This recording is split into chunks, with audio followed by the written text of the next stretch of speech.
going on now. Give the second mic. That's all right. That's all right. We can get the You're Pledge good. of Allegiance out of the way. So I'd like to welcome everyone to the December 16th Town Council Workshop. And at this time, I'd like to do the Pledge of Allegiance, please.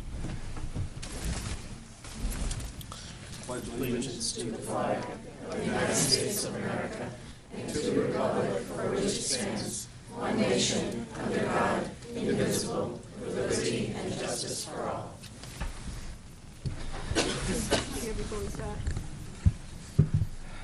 Yes, Counselor. Somebody had called me asking me about the agenda for tonight, and they could not find it on the website. It was not posted on the website.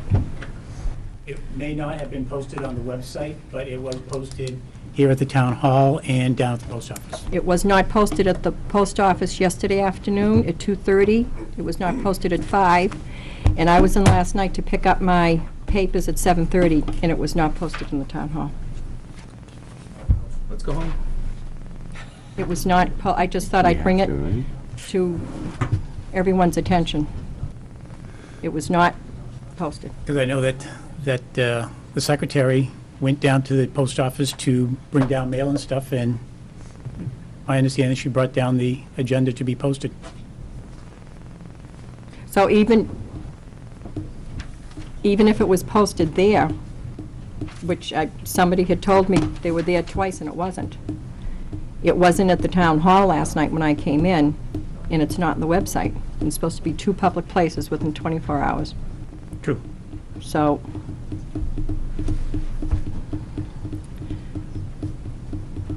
I think we move on. And Well, if it deemed to be a problem, it's a problem later. Well, the question is whether or not notice of the meeting was posted, not necessarily the agenda. But is that how we post notice of Yes. the notices? yes, the agenda. But So, notice of the meeting was posted on the website on our town calendar. Right, I know that notice of the meeting was posted on the website. Under town calendar, see, I don't have a computer, someone had called me. It's been posted. So I understand this, as long as a meeting was posted, there does not need to be... It has to be posted in two public places. The website can be one, Okay. and where was the other one? It's always posted here at the town hall and at the post office. But it wasn't, at 7:30 last night, it was not posted in the town hall. And someone said it was not posted yesterday at the post office. Now, if we continue with the meeting, anything we say and do can be reversed afterwards, or what are the legal ramifications of doing something like that? The council wouldn't be able to take a vote and have it sustained. They'd have to re-vote. But the way that the charter is that if we don't have a meeting tonight, then the council has to have a meeting next Wednesday.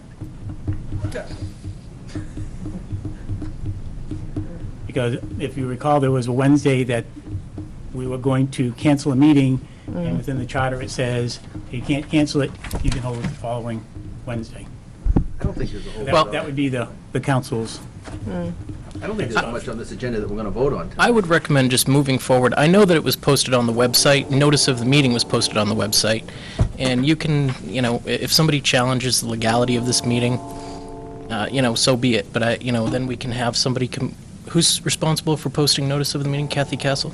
Kathy, well, we had Madeline saying, Or somebody, whoever posted the agenda here at Town Hall can come in and tell us on the record when they did that, but But it wasn't, it I sounds- was in last night at 7:30, and it wasn't there Yeah, at but the somebody town could have hall. pulled it down, I think. it may have been posted prior to that, though. That's what I was thinking. Yeah. It could have been pulled down, because I vaguely recall I seeing know it that posted there here. has been stuff that's been moved on the bulletin board, because I had posted the public hearings Yeah. for the 2 resolutions or the ordinances, put them on a certain part of the bulletin board, and this afternoon I came upstairs and they were moved over to I another just section. thought, before we proceeded, if there was any legal ramifications, I just thought I'd bring that to your attention, because it was brought to my attention tonight. Wouldn't the legal ramifications just be that anything we voted on was Would be non-binding? nullified. Correct. But everything we discussed tonight, we discussed. Right? Which is my hopes, that's what this meeting's all about. That's what we're Okay. supposed to be doing in Alright. workshops. So I guess with the council's indulgence, we will continue this meeting I caution that we do not make any motions. We will not even approve minutes this evening. And we'll move forward, and hopefully all the people that took the time to come here this evening will have the chance to let us know what they're here for. So, council good with that? Yes. Yep. Thank you. Okay, having said that, I know first on the agenda is, let me get my agenda for a second. There's a couple of public hearings and there's some minutes. First item is Becky Benvenuti and Don Parnell, but I'm going to ask if they'll please go to number 2 so we can let what I believe the majority of the audience is here for this evening is the discussion on a teen center. Is there any objections from anyone? Seeing none, let's move forward. I believe, Mr. Hilton, are you going to present on this? Thank you very much. In 2004, the Newmarket Recreation Department came to the Town Council with a proposal to begin a wilderness adventure club that would not be funded by any town taxes, but would seek grants, donations, and sponsorships. This idea was the brainchild of Annalisa Fisher that came to her after she experienced some amazing transformations that took place in the group of 20 Newmarket youth during a weekend canoe trip with UNH Outdoor Education Program in 2003. The club began with 40 student members ages 10 to 16. Now, in 2009, there are over 315 members that are enrolled in that club. Since that time, the program has grown to include mentoring programs with UNH student athletes, Teen Talk every Monday, service projects that keep expanding, and to encapsulate this Newmarket Community Center, which had a marginal presence of teens in our game room, basketball court, and skateboard park every day, is now bursting at the seams with teens, and more teens. In a typical day, there are teens everywhere.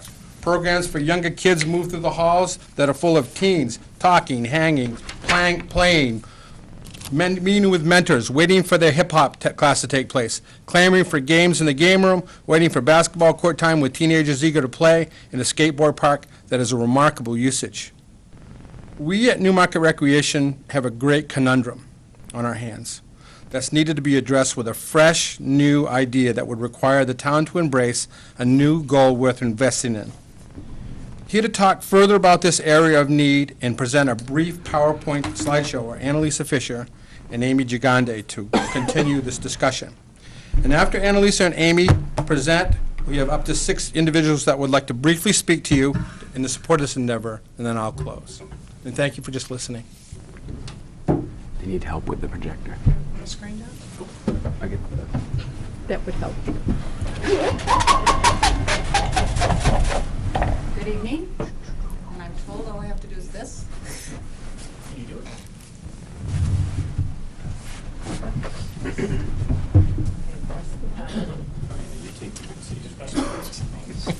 It's okay. I'll take the better seat. Yeah, that's right. You have to take notes if you sit there. No, I don't. I know, here. You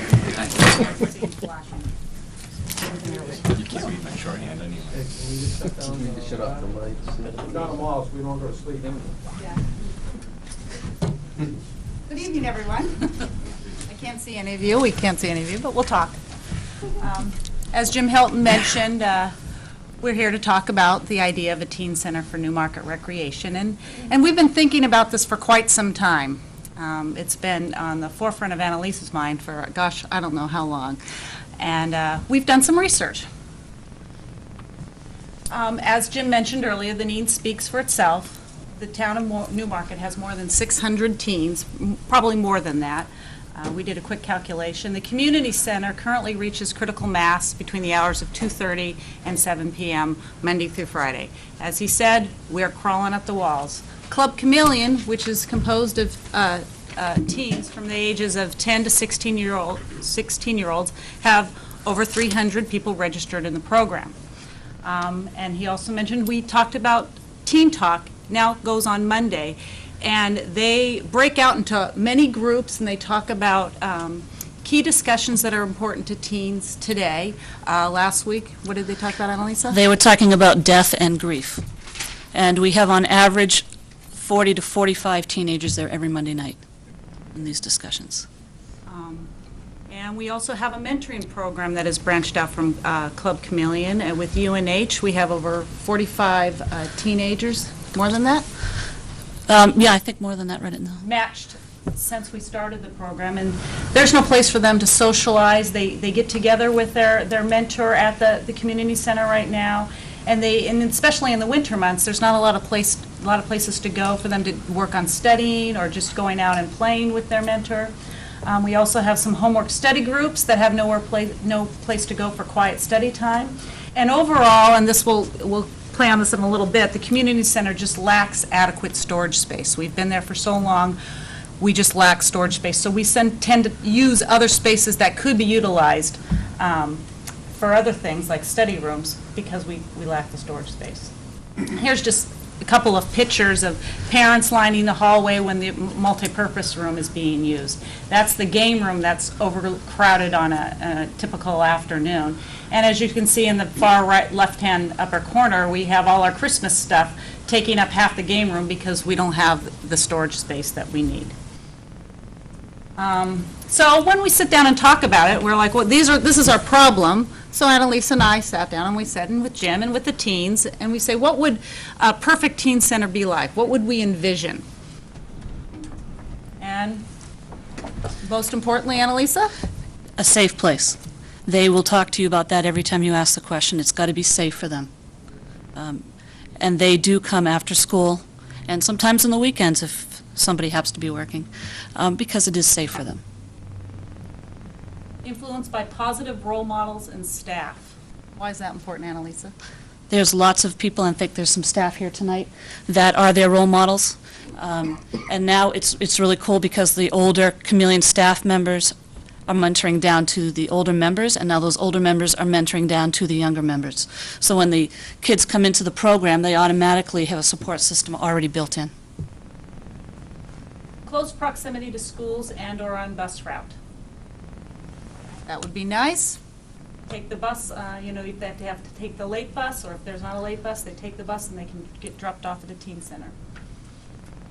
We want it to be environmentally friendly.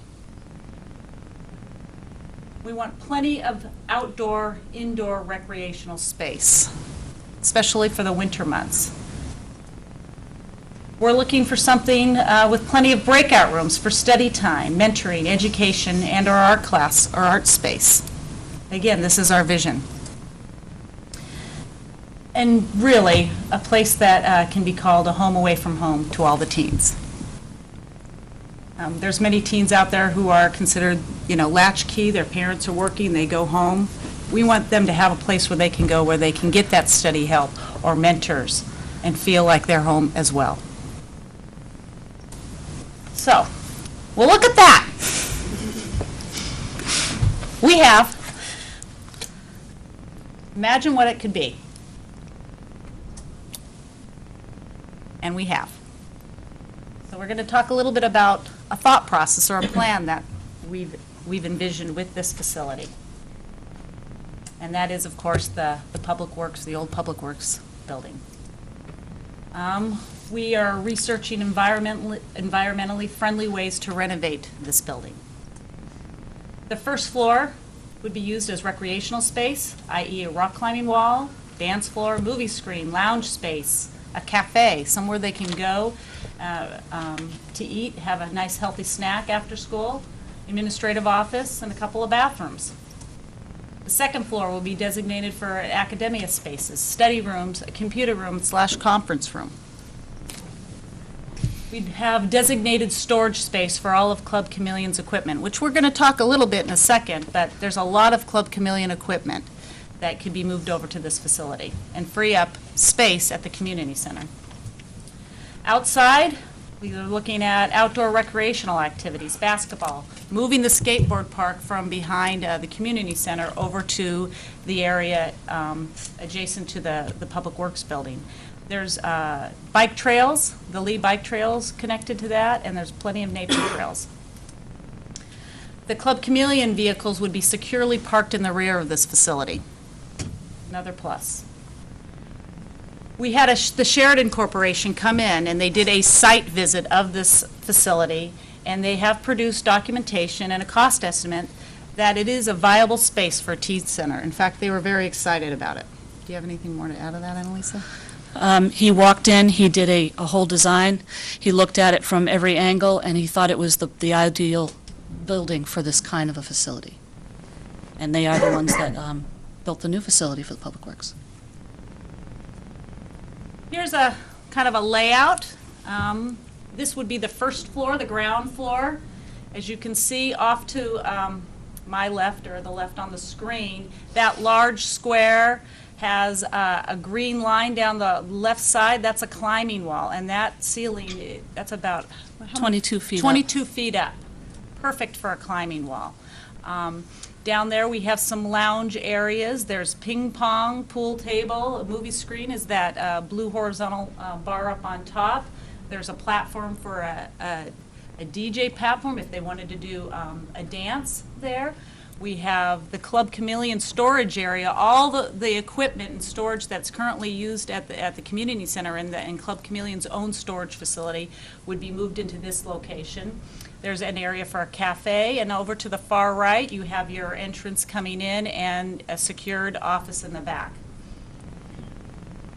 And here's the second floor. As you can see, the gray would be just the ceiling from the large climbing wall. It goes up. Those horizontal brown bars on the bottom are the bay doors. And as you can see from that top, the horizontal brown bar, that would be able to drive the Club Chameleon vehicles right up to it and get their equipment out for their weekend trips. And then up on that second floor, you have some study space, a conference room, and a computer lab. What are the win-win benefits to the town? What's the win-win here? Everybody asks that, and we're ready to talk about it.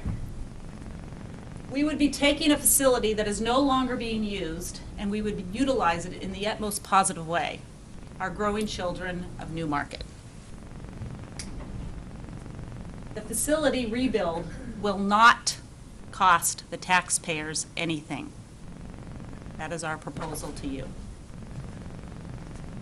However, the facility rebuild will increase the existing town's asset of that building. Based on what we're envisioning doing and how it will look, it will increase the town's asset. We're looking at alternative energy sources and grants which will allow us to maintain an eco-friendly facility, and that's what we want to encourage with our teens. It will be staffed completely by volunteers, work-study, UNH students, and our core Chameleon staff. When we talk about UNH, many of the outdoor education students there, they fill practicum hours. Where constantly they are working with the recreation department to do different types of hours to fulfill their commitment for school credits. If it's done right, and we plan on doing it right, this will generate great publicity and positive exposure for the town. Another win. We will take our unsupervised latchkey kids, and they will have a safe place to go. Win for the parents. Statistics show that the more developmental assets, like a supervised teen center, the more likely adolescents will not get involved in alcohol, drugs, vandalism, and early sexual encounters. And communities with structured activities for teens are 5 times more likely to be ranked among the healthiest communities. And I think every town would like to have the healthiest community. And lastly, we're talking about that storage space. With the win-win for the community center and the rec department is if this facility becomes available to Club Chameleon to house the Club Chameleon teens and their program out of that teen center, the Club Chameleon building that is next to the community center, how many square feet is that, Annalisa? I don't remember, I'm not sure. Well, we have a quick 20 picture of by it.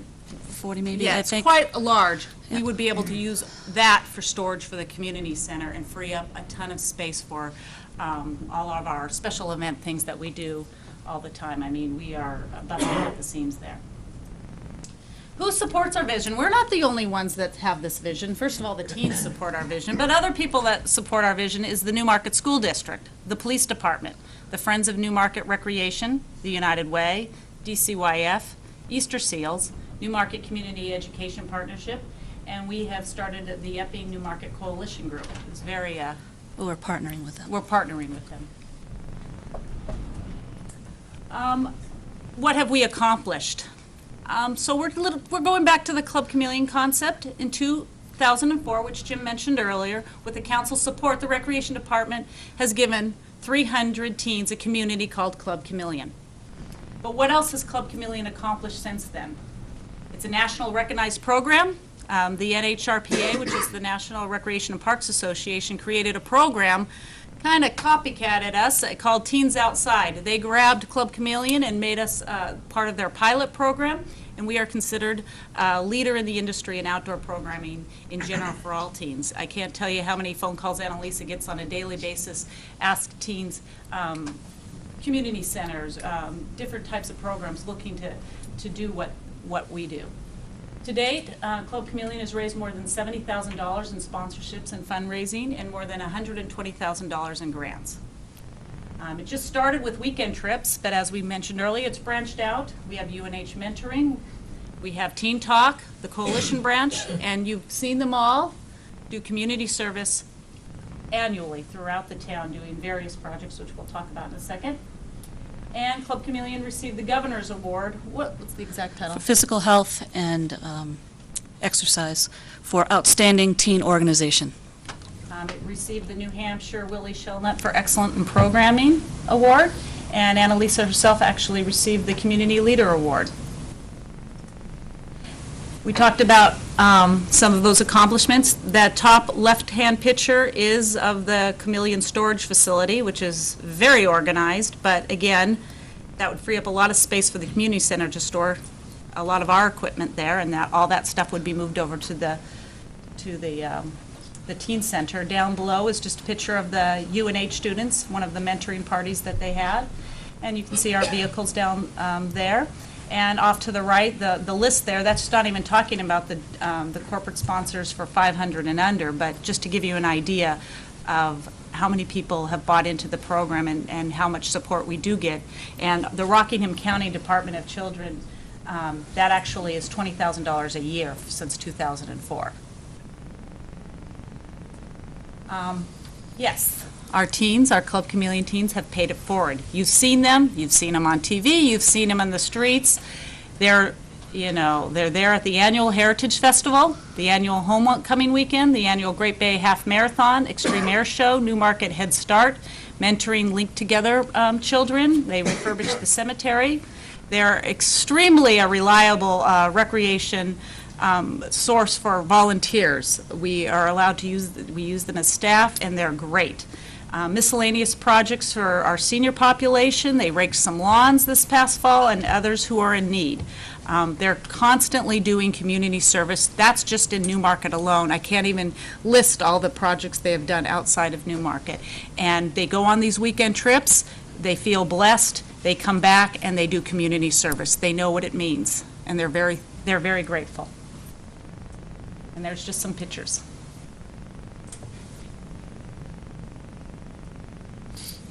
The town council once trusted us with our vision for starting Club Chameleon, and look how far we have come. We're asking you to trust us again. Thank you. Thank you.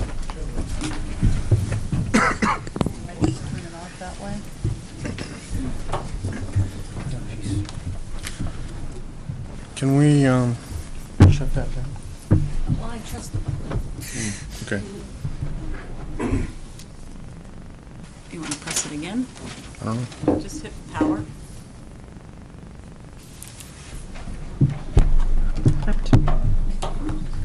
Did you point it up at it? You have to point up at it. I may not have. I'll see. Hit it again. Yeah. Hit okay. Okay. There's the OK button. Is there an okay button? I have 6 people Up to 6 people, that is. They're just going to briefly speak, and then I'd like to just summarize, and then you can ask any questions. Again, I just wanted to get it out in front of you. You had some information I sent to you. We're still working on this, so is Chief here? Chief's here? I didn't see the chief. He did write a letter. I'm sure he's out on the road. And Chris Andruski, I didn't see Chris either. And he's wrote a letter to you, too, so you have that. Okay. And Mary Forsythe Tabor, is Mary here? Okay. And Mary Forsythe is the coordinator for the Epping Newmarket Coalition. Hi, everyone. Good evening. This is quite an impressive group here, and these are all the future town council people, probably. I just wanted to take a few minutes. The Epping Newmarket Coalition is fairly new to this area. We're working under a grant, which is a federal grant. It goes from now until September 2010, and we hope we get some more funding at that point. And we have teamed up, as they had mentioned, with the Teen Talk group here in town. And the whole premise behind the Epping Newmarket Coalition is to bring healthy choices into these two communities through this grant money. And we do have the goal of providing healthy choices and positive choices, and so that obviously maps to what's going on at the Teen Center and the Rec Center. So I did write a letter, and I'm not going to read the whole thing because there's a lot of kids here waiting to speak, but I want you to know that this does map towards it, and we would support that, and there is some funding that we're going to be funneling into the Teen Talk.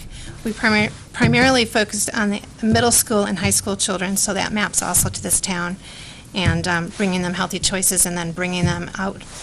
They have great leadership here. I don't know if anyone's been down to the Teen Center, but there's great leadership in the teens, and I think that this town has a little jewel that you're not even aware of in this community with these kids in this rec center, and to support them would be a very positive thing, and we absolutely put our support behind that. And that's all I have to say. And it's very hot in here. Annalise, do you need this, or did you? Actually pretty good. I'd like to have Bryant Bickford, he's a parent of a teenager, come in and just read a letter.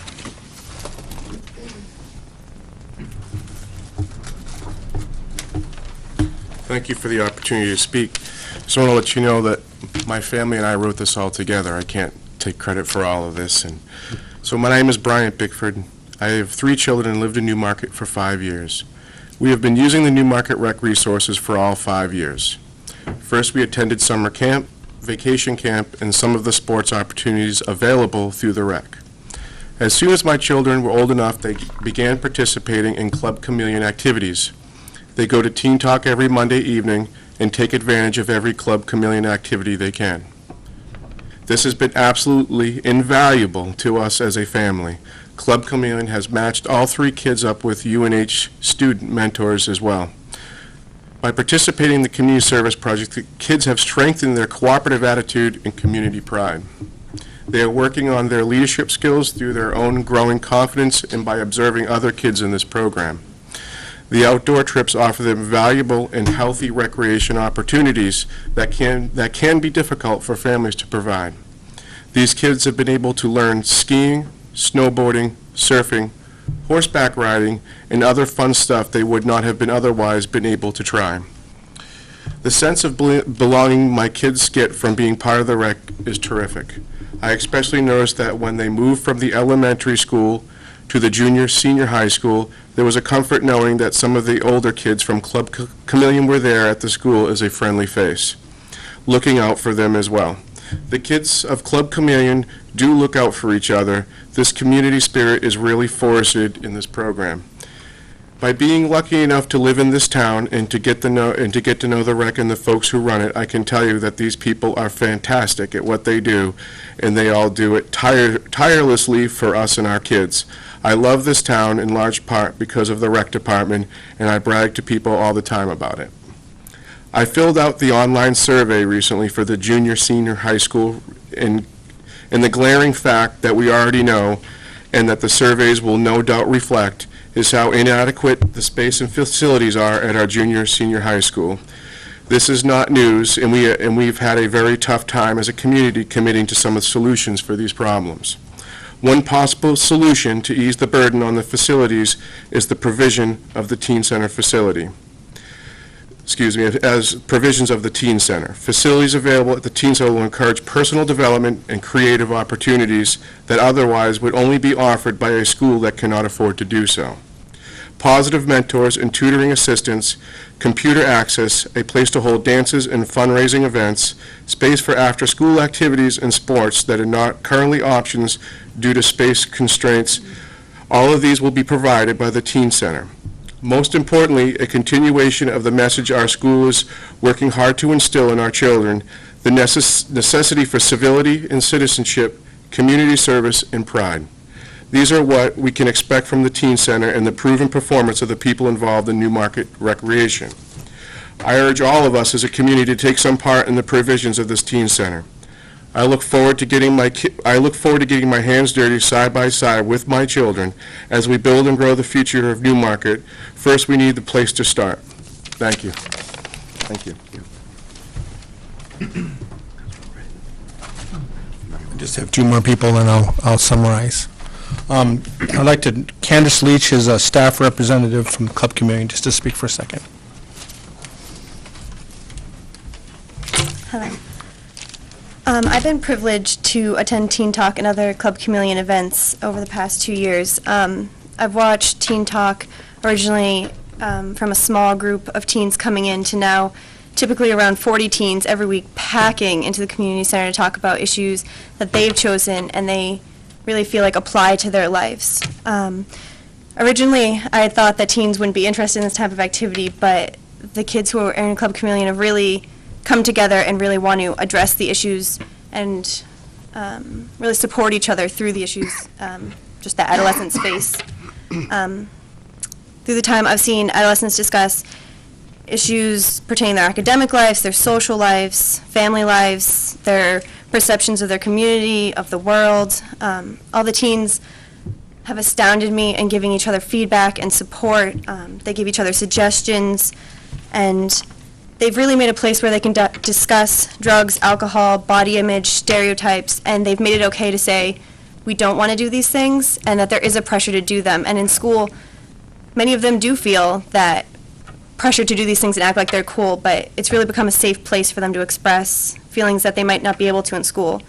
And I've recently really noticed how strong it's becoming that the older teens and really any Club Chameleon who comes to Teen Talk feel comfortable in school also checking in with each other. It's not just in the community center anymore, that they're creating bonds and trust that spread to school as well. And if someone's having a hard time, it doesn't matter what social circle they're in or what grade they're in, there's someone there to come up and check in them and make sure they're doing all right. I think it's inspirational for me to see this happen because it's not what you really imagine high school and middle school students doing with each other. I know I certainly wasn't like that when I was an adolescent, and I kind of wish I had that chance to bond and express views that weren't cool and know that other kids feel the same way. It's been wonderful to see more and more kids come, but it really is packing them into these rooms. When we come together as a large group, they're spilling out of any room that we try to put them in. By the time we can get them into smaller groups to discuss topics in depth, sometimes we've lost a lot of time, and they want this time to discuss the issues that they've chosen to speak about. I think this program's amazing to give them positive adult and peer role models, a chance to be heard, to try new things, and to gain exposure and interactions with kids in school who may seem intimidating or the complete opposite themselves, and realize that they're all a lot closer in dealing with very similar issues. I really feel that a teen center will be able to give them more opportunities for this and allow more teens to continue to come in and not feel like they're jam-packed into this room, shoulder to shoulder. I know that there's an amazing staff willing to support this and strive to continue to achieve Club Chameleon goals. Thanks.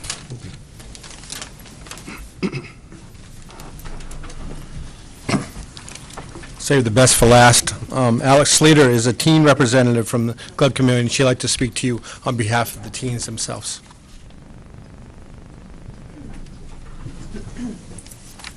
Hello, good evening.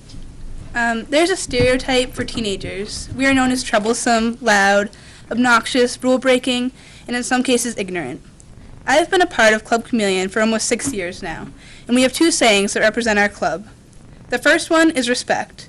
Respect for our teachers, for our mentors, for our elders, for our parents, and our peers. The second is to break the traditional stereotype for teenagers.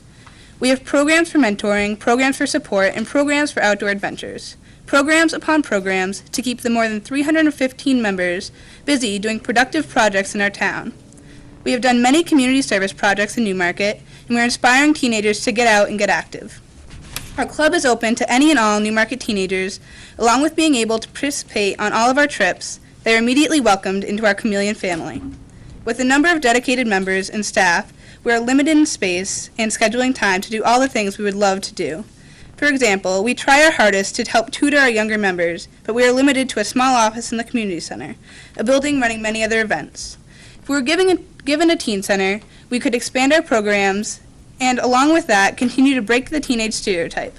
This teen center would help to provide a healthy outlet for those teens who would normally participate in unhealthy activities because they think there is nothing else to do in the small town of Newmarket. Most important of all, the teen center would be a place for our nationally recognized Chameleon family to inspire hope in the teenagers of the generation, a hope that will stay with them through life and lead them with a positive, welcome, caring, and productive attitude. Thank you for listening.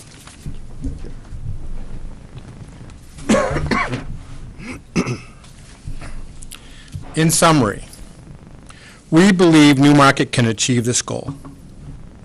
We are certain there is a way and are committed in making this vision become a concrete reality. We believe there is a way to achieve this that is fiscally responsible, but at the same time socially compassionate to those innocently impacted by these perilous economic and trying times we're currently living in. We believe that a reality of what today's youth are facing is knocking on the door of Newmarket, as it is in most towns around our country. We'd be fooling ourselves if we thought our children or our grandchildren are not exempt from its grasp. We believe we have the opportunity, once in a lifetime, to make a difference by being proactive and not reactive, by thinking outside the box versus accepting the status quo. We believe there are many things you and I cannot control, but we can control a few things that really matter. Those few things will help define Newmarket and its next generation of citizens.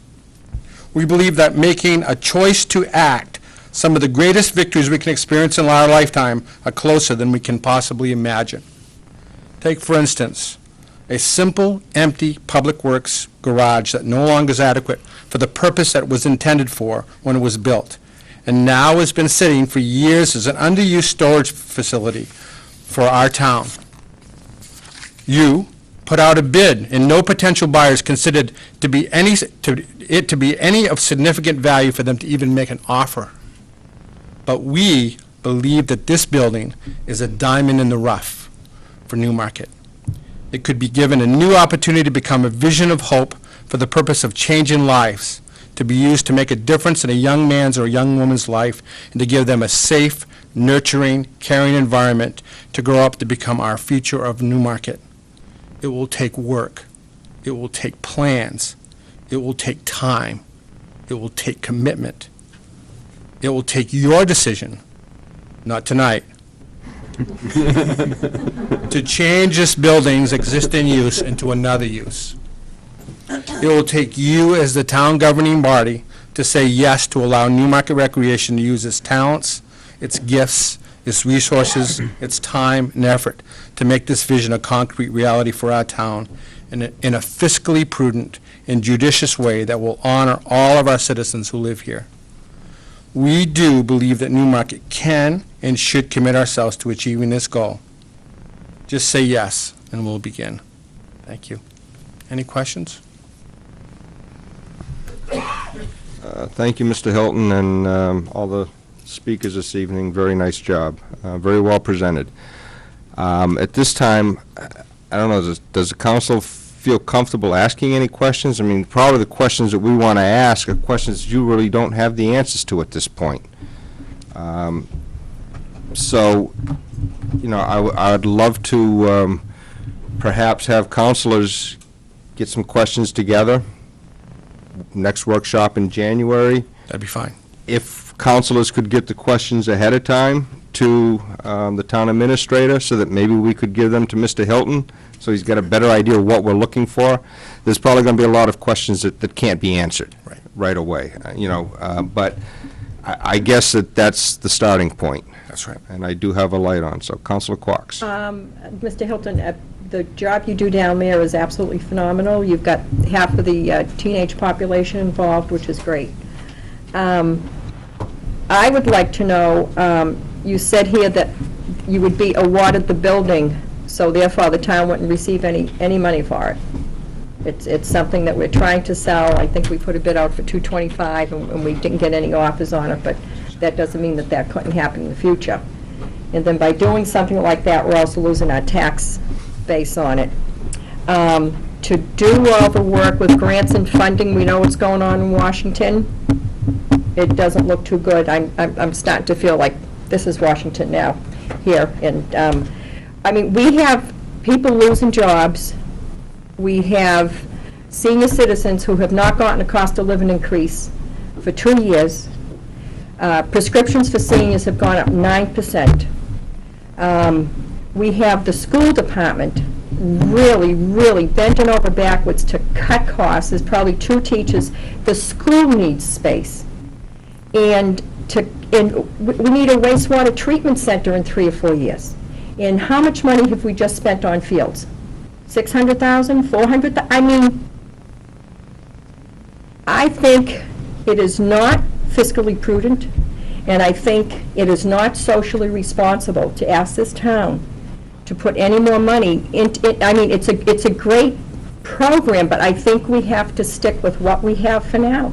We cannot afford it. We need, what, $10 million for a wastewater treatment plant, 3, 4 years down the road.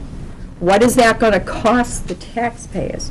And I think it's, I myself, being in the budget committee and knowing what's going on and hearing from people in town that don't know where their next meal is coming from, I am kind of insulted that you had the nerve to come here and ask for this, because it's going to have to be funded. If funding dries up, the town's responsible. We have to pay for employees, additional employees, when the school department can't afford to pay for teachers. I just don't think it is fair to ask for anything like this at this time. And you can ask some of those.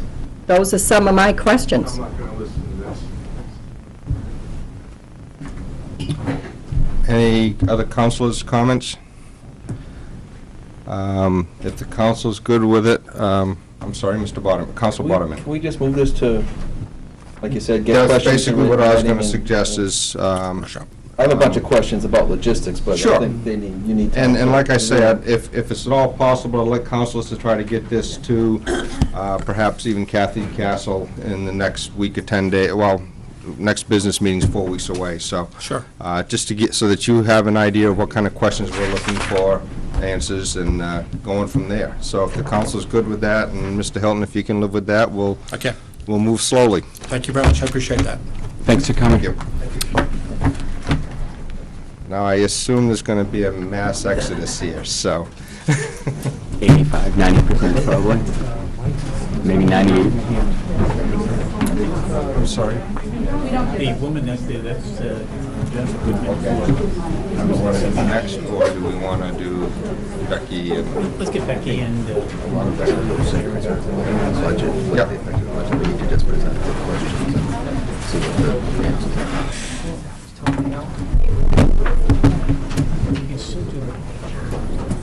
I was going to ask you. Can I go and see if it's posted in the newspaper, everything? It's posted now, but it doesn't matter.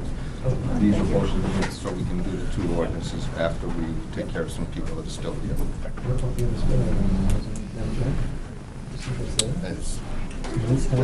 Yeah, I'm not, at this point, I'm not going to worry about it. If we could get back to the They were posted. agenda, right now, I'd like to call up Ms. Benvenuti, the town clerk, tax collector, and Donna Parnell, our finance director, to review the fiscal year 2010 budget expenditures and revenues. I believe there were some councilors that had asked for some explanations on this. So, oh, You know, on the paper that this ordinance was going to be. you're on. Council workshop on that day, and that gets posted, I don't know. Then they have. That was a tough, this is a tough act to follow. But that means that the workshop was posted then, because it's. Councilors, please. Yep, sorry. Good evening, everyone. I was asked to come and just give a brief overview on where we are this fiscal year with the revenues being collected through the Town Clerk Tax Collector's Office. And it is pretty brief. A lot of numbers. That's the tax collecting sheet, town clerk revenues. And we just completed the second half collection, as you all know, for the 2009 property taxes. And we are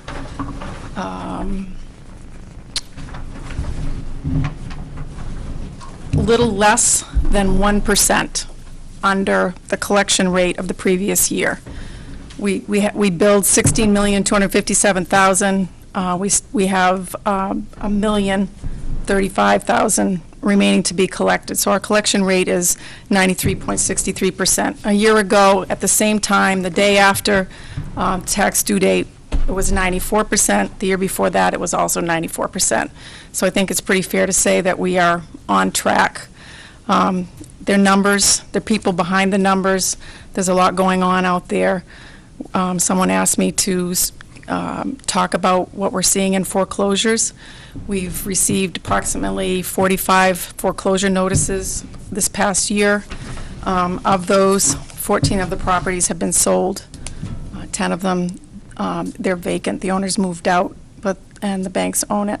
And 19 are still in the home. So there's a lot of people behind these numbers. But as far as the town's concerned and the collection rate, we're on track with where we've been. The banks are stepping in a lot of cases, and people are stepping up to the plate in a lot of places, too. On the town clerk side, our motor vehicle revenue, it's pretty much the same. We're about 1.5% behind our collection rate of a year ago. A year ago, it was significantly down from the year before. On the spreadsheet that I passed out, you actually have 5 years of history there. You can see that 2006 was the year it peaked, and it started going down since then. It seems like it's leveled out pretty much. We're seeing an increase in the road improvement fee, and by that we can gauge how many vehicles, or the registrations are up a little bit, the numbers of registrations, but people are not buying new vehicles, so the millage rate that we're collecting continues to drop with the age of the vehicle. So the revenue is down a little bit, 1.5%, but it seems to have leveled. So I feel like we're, it's not as drastic as it was. Everything else in the office it's pretty much on the same track. I mean, overall, the clerk revenue is down about 1.5%. So I think we're on good solid ground as far as meeting the revenue for the budget for this fiscal year. Does anybody have any questions? Councilors, any questions? Councilor Boderman. Any way of tracking, other than the foreclosure notices, do you have any way of tracking whether banks are stepping in and helping local people or paying taxes for people? No. Filing foreclosure notices? We don't have any way of tracking that. What we are seeing, though, is that we receive a large volume of phone calls every single day. The banks are using services. The banks themselves are checking. We're getting calls checking to see if there are delinquencies. What we are noticing is that if they are finding that there's a delinquency, they're taking action. They're stepping in lots of cases and paying taxes that may not be escrowed, and then taking action with the homeowners. But I mean I would have no way of knowing what kind of arrangements they're working out, if they are working out arrangements with the homeowners. I mean the foreclosure numbers are kind of alarming, and I think sort of speak to that.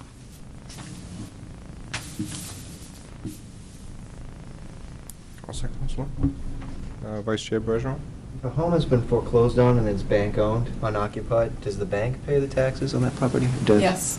Okay. The town really, I mean, that's kind of it's a double-edged sword. It's hard on the homeowners, but the town is protected because it's a priority lien. And the bank knows that if they don't pay those taxes, that I have to deed the property to the town after 2 years of the lien. So they want to protect their interest. So we're in turn protected. Counselor Quach?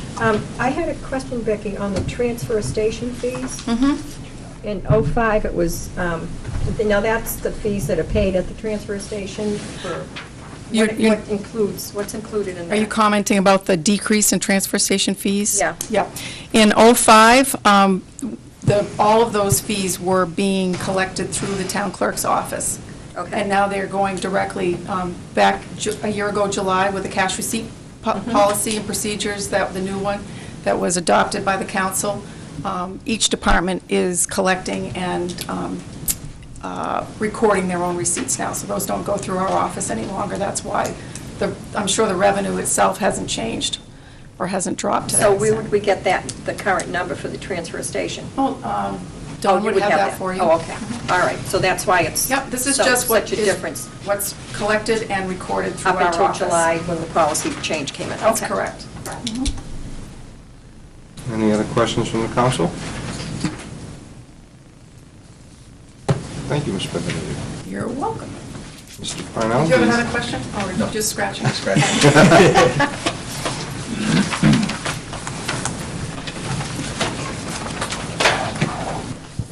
I took a little bit different approach than Becky, and I usually rely on Becky for the revenue numbers because she's got such fantastic history and trends, that stuff that I can't see. I don't have the basis that she has. What I did is I took what you have in the packet that you received, if you all have it, is in your box. I have a couple of extras that you. Is this the one dated 12/7, Mr. Parnell? 12/16. Right here, it's the one that's, It's got a clip on it. Oh, I got that. That we doesn't I have got it it. somewhere. There's one in your box every day. You pick up your mail early When did this get in our box today? today. And I apologize for that, but the budgets were due to Ed today.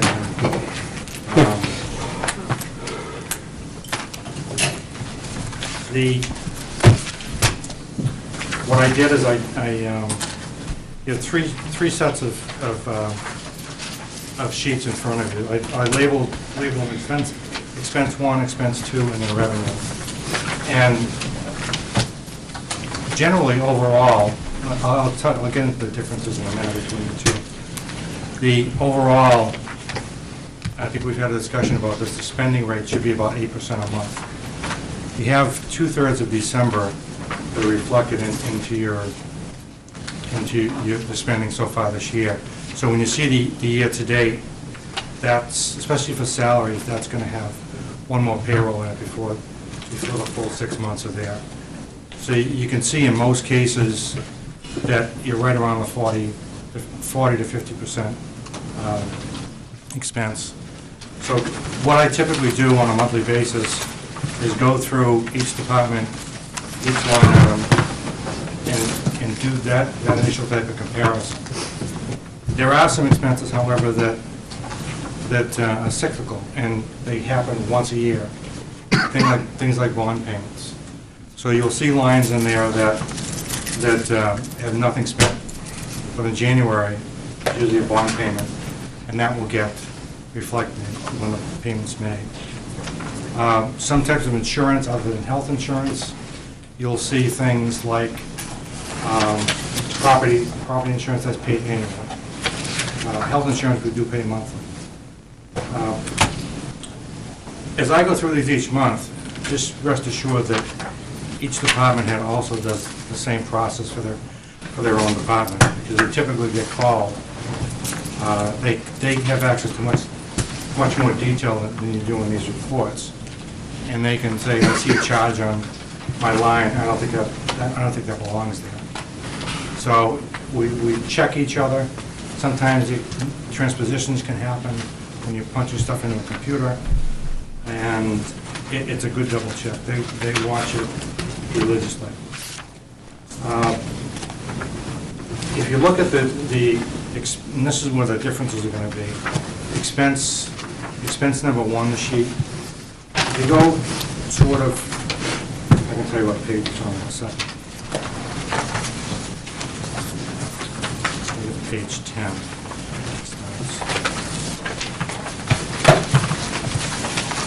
Because on page 10, you'll see some of the capital improvement plan expenses. At the top, you'll see that there's nothing expended under the CIP to date. And that's because what we typically do is we wait till we get the taxes in after the December tax bills go out, and then we'll put the money into CIP. And you get on to the next section, payment to others. That's where we record payments to the school, to the county, and anything else that is a payment. Then the next section, council votes. What we do there is we record every time there's a resolution that has money associated with it, money out of CIP. That becomes, we set up a separate line for it. That becomes the budget for that line. And we track all the expenses against those projects as they come in. So we know which ones, if somebody comes in with an invoice or something, and we don't have a line for it, we know we need to find a resolution that makes that up, and we'll get that, update our records, and we'll track the expenses that way. Now, those two sections, the payments to others and the council votes, these are just sort of housekeeping things for us to look at, to track things other than the budget. And if you look at page 11, the very top, you'll see a general fund budget of $7,498,000. That includes all those things. The general fund budget without those is $6,244,000, which is what the town voted on at the last town meeting. Expense 2, that sheet, strips out all of those last couple of sections, payments to others and the payments in the council votes. I typically give you the first section because it gives you a way to track what you voted on, to see how the money is spent. But I just wanted you to see the difference that if somebody looks back to the budget and say, well, that number doesn't match up, that's the reason why. All those things are over and above. The last section is revenue number 1. This is where we track the actual receipts.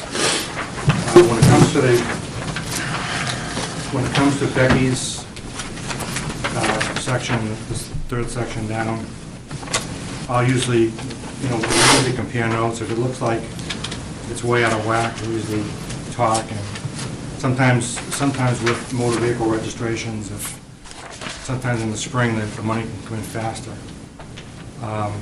Or boat registrations, you'll see that which is an even better example. You'll see that there's $358 collected now. After the first of the year, people will start registering boats for next year, so that will increase. But this covers all the other categories that we talked about. And I think, Councilor Quash, you talked about the transfer station fee. Yeah, I that's think, under landfill receipts? I think we put,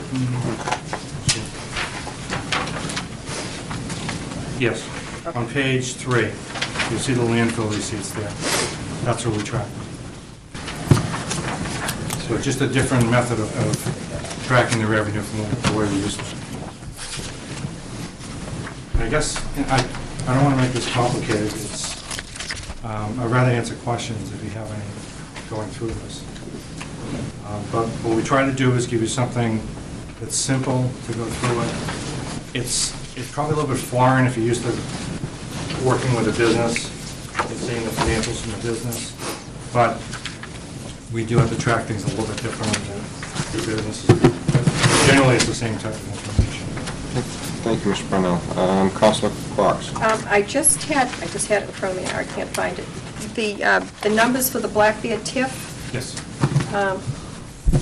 is that an expense too? I just have it in front of me. Okay, expense too. It's either one, I think it should. Is it top page? I just had it and I dropped it. Oh, here, downtown TIF. No, it has to be expense one. I'm sorry. Someone else. Did you see it on the revenue? It's on the revenue on page 3. Okay, Maybe that's what you saw. that's right. Yeah, I just had it. Page 13 Downtown TIF. of expense 1. Okay. What do you have? Expense one, page 13? Because look, it starts on 12. 12. See how it says here? So we go to the Okay, next Black Bear page. TIF, okay. All right. 13? Now, Black Bear TIF, year-to-date expenses, Services. the services, and that's what we paid out. But it doesn't give us the balance of what we have in there. And this is income. Oh, okay, so This isn't that bank would be, accounts. No, there's really no budget line that goes through to the TIF. These are expenses that I believe we voted on to go through the TIF. right, for the consultant, but do we have, in any of these 3 packets, do we have any idea? I think in the downtown TIF, we have a balance stated. Yeah, the downtown TIF, which you have here, is what you approved in the budget. So I know, I think Right, what but you're when you- referring to is the sheet that I gave you before that shows the performance of both the downtown and the Black Bear TIF. Right. And you're asking if you can find that here, and the answer is no. No, because those are account balances. Right. Those are how much is in a bank account somewhere. This doesn't show how much is in the bank. This is just in and out. I would like to know what we have in the Black Bear TIF as a balance, and what we have outstanding, and what we have in the downtown TIF, and a balance in what we have outstanding. I'll be glad to update that for you. I also know that when the auditors come in for your request, they're going to speak to that. And it would be good for us to have that at the Budget Committee. Our next meeting is December 29th. I'd like to have that for, Have the sheet or the audit? whatever information you have regarding the balance and so forth for Black Bear TIF and downtown TIF, and what expenditures we can expect that we're contracted for or whatever for the future, that would be helpful to have for I the can give you budget. the expenses through today. I'm not necessarily sure what has been contracted in the future. Okay. As long as I get the balance, that'd be good. Thanks. Any other counselors? You gotta be quicker. Counselor Barterman. I was waiting for somebody else to talk. I just have a couple of questions. In the expenditures spreadsheets, some departments have salaries and FICA, and others don't. Right. Is the majority of it paid for out of the finance office, is that right? Yeah, what we do typically with the general fund, we put it all into a section called employee benefits.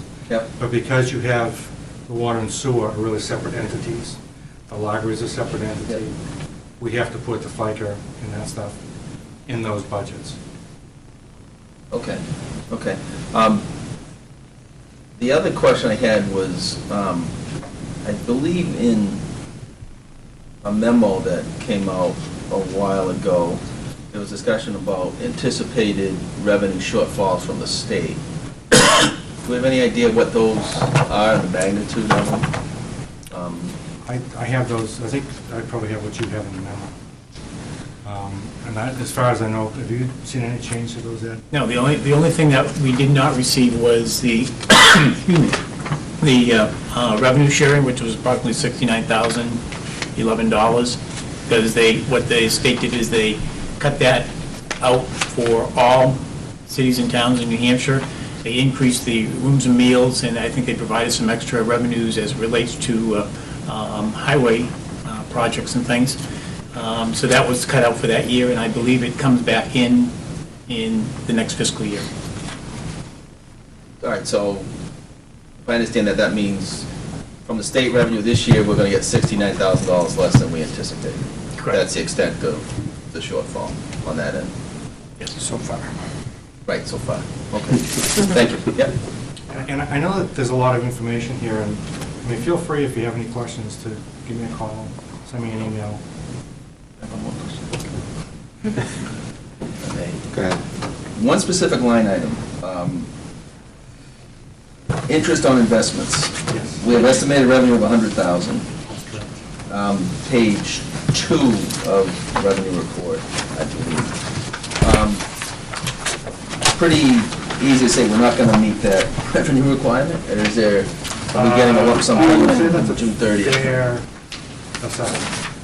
So if we just prorate what we got and say we got $1,000 a month, we're going to end up with, say, $20,000 out of a projected $100,000. I think, Eric, if you look back in prior budgets, you'll see that we probably were forecasting $400,000 or $500,000.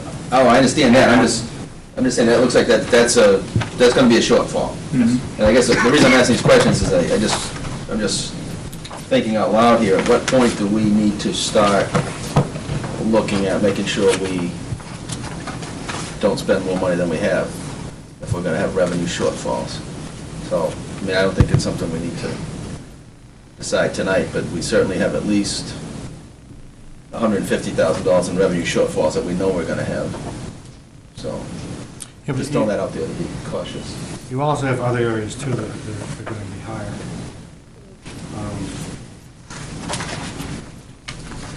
So I think you want to look at the overall picture. Oh, absolutely. I mean, when I went through it, I saw there are some areas that are higher, but I think Ms. Benvenuti said that, you know, she's about a percent and a half behind where she was, so if her collections are down 1.5%, that carries through the whole year, that's another lot of money. If you look at page 2 in that revenue thing here. Revenue 1? Yes. This is total for the general fund. Yep. You can see that we've got 38% collected. And that clearly says that we're running behind. Right. But, you know, if you want to put up an alarm at this point, you certainly want to look at it and keep track of it every month. That's all I'm saying, is that we need to pay attention to it, because if the revenues keep running behind, then eventually we're going to have to make some decisions. Any other councilors? I think you're free. Is this helpful? It's helpful for me. I mean, I understand, you know, having... I'd be happy to do this more frequently if you want. If it's at all possible, and I'll ask the town administrator if it's okay, if we could go back as a council to getting the monthly recaps that we were getting on the expenditures and revenues. I know there's going to be a lot of paperwork going around in the next couple of months because of the budget and everything, but, you know, if we could just get back on a routine where as you close the month out, in theory, you just run a copy off for the council. I've tried to do that by the 15th of the month. I think the period you're talking about, when the auditors were in here, I think I slipped a couple of 3 extra weeks. Right, and do you... We'll get back on track. To change the subject a little bit towards the auditors, do you have an idea when they may... I'm trying to pin them down. Okay. Time. Okay. But he hasn't given me a final date yet. Okay. Every time I do that, they keep coming back with more questions. So it's a... Sound like lawyers. Okay, I don't know what to call it, but it's... Thank you, Mr. Brownell. Oh, you're welcome.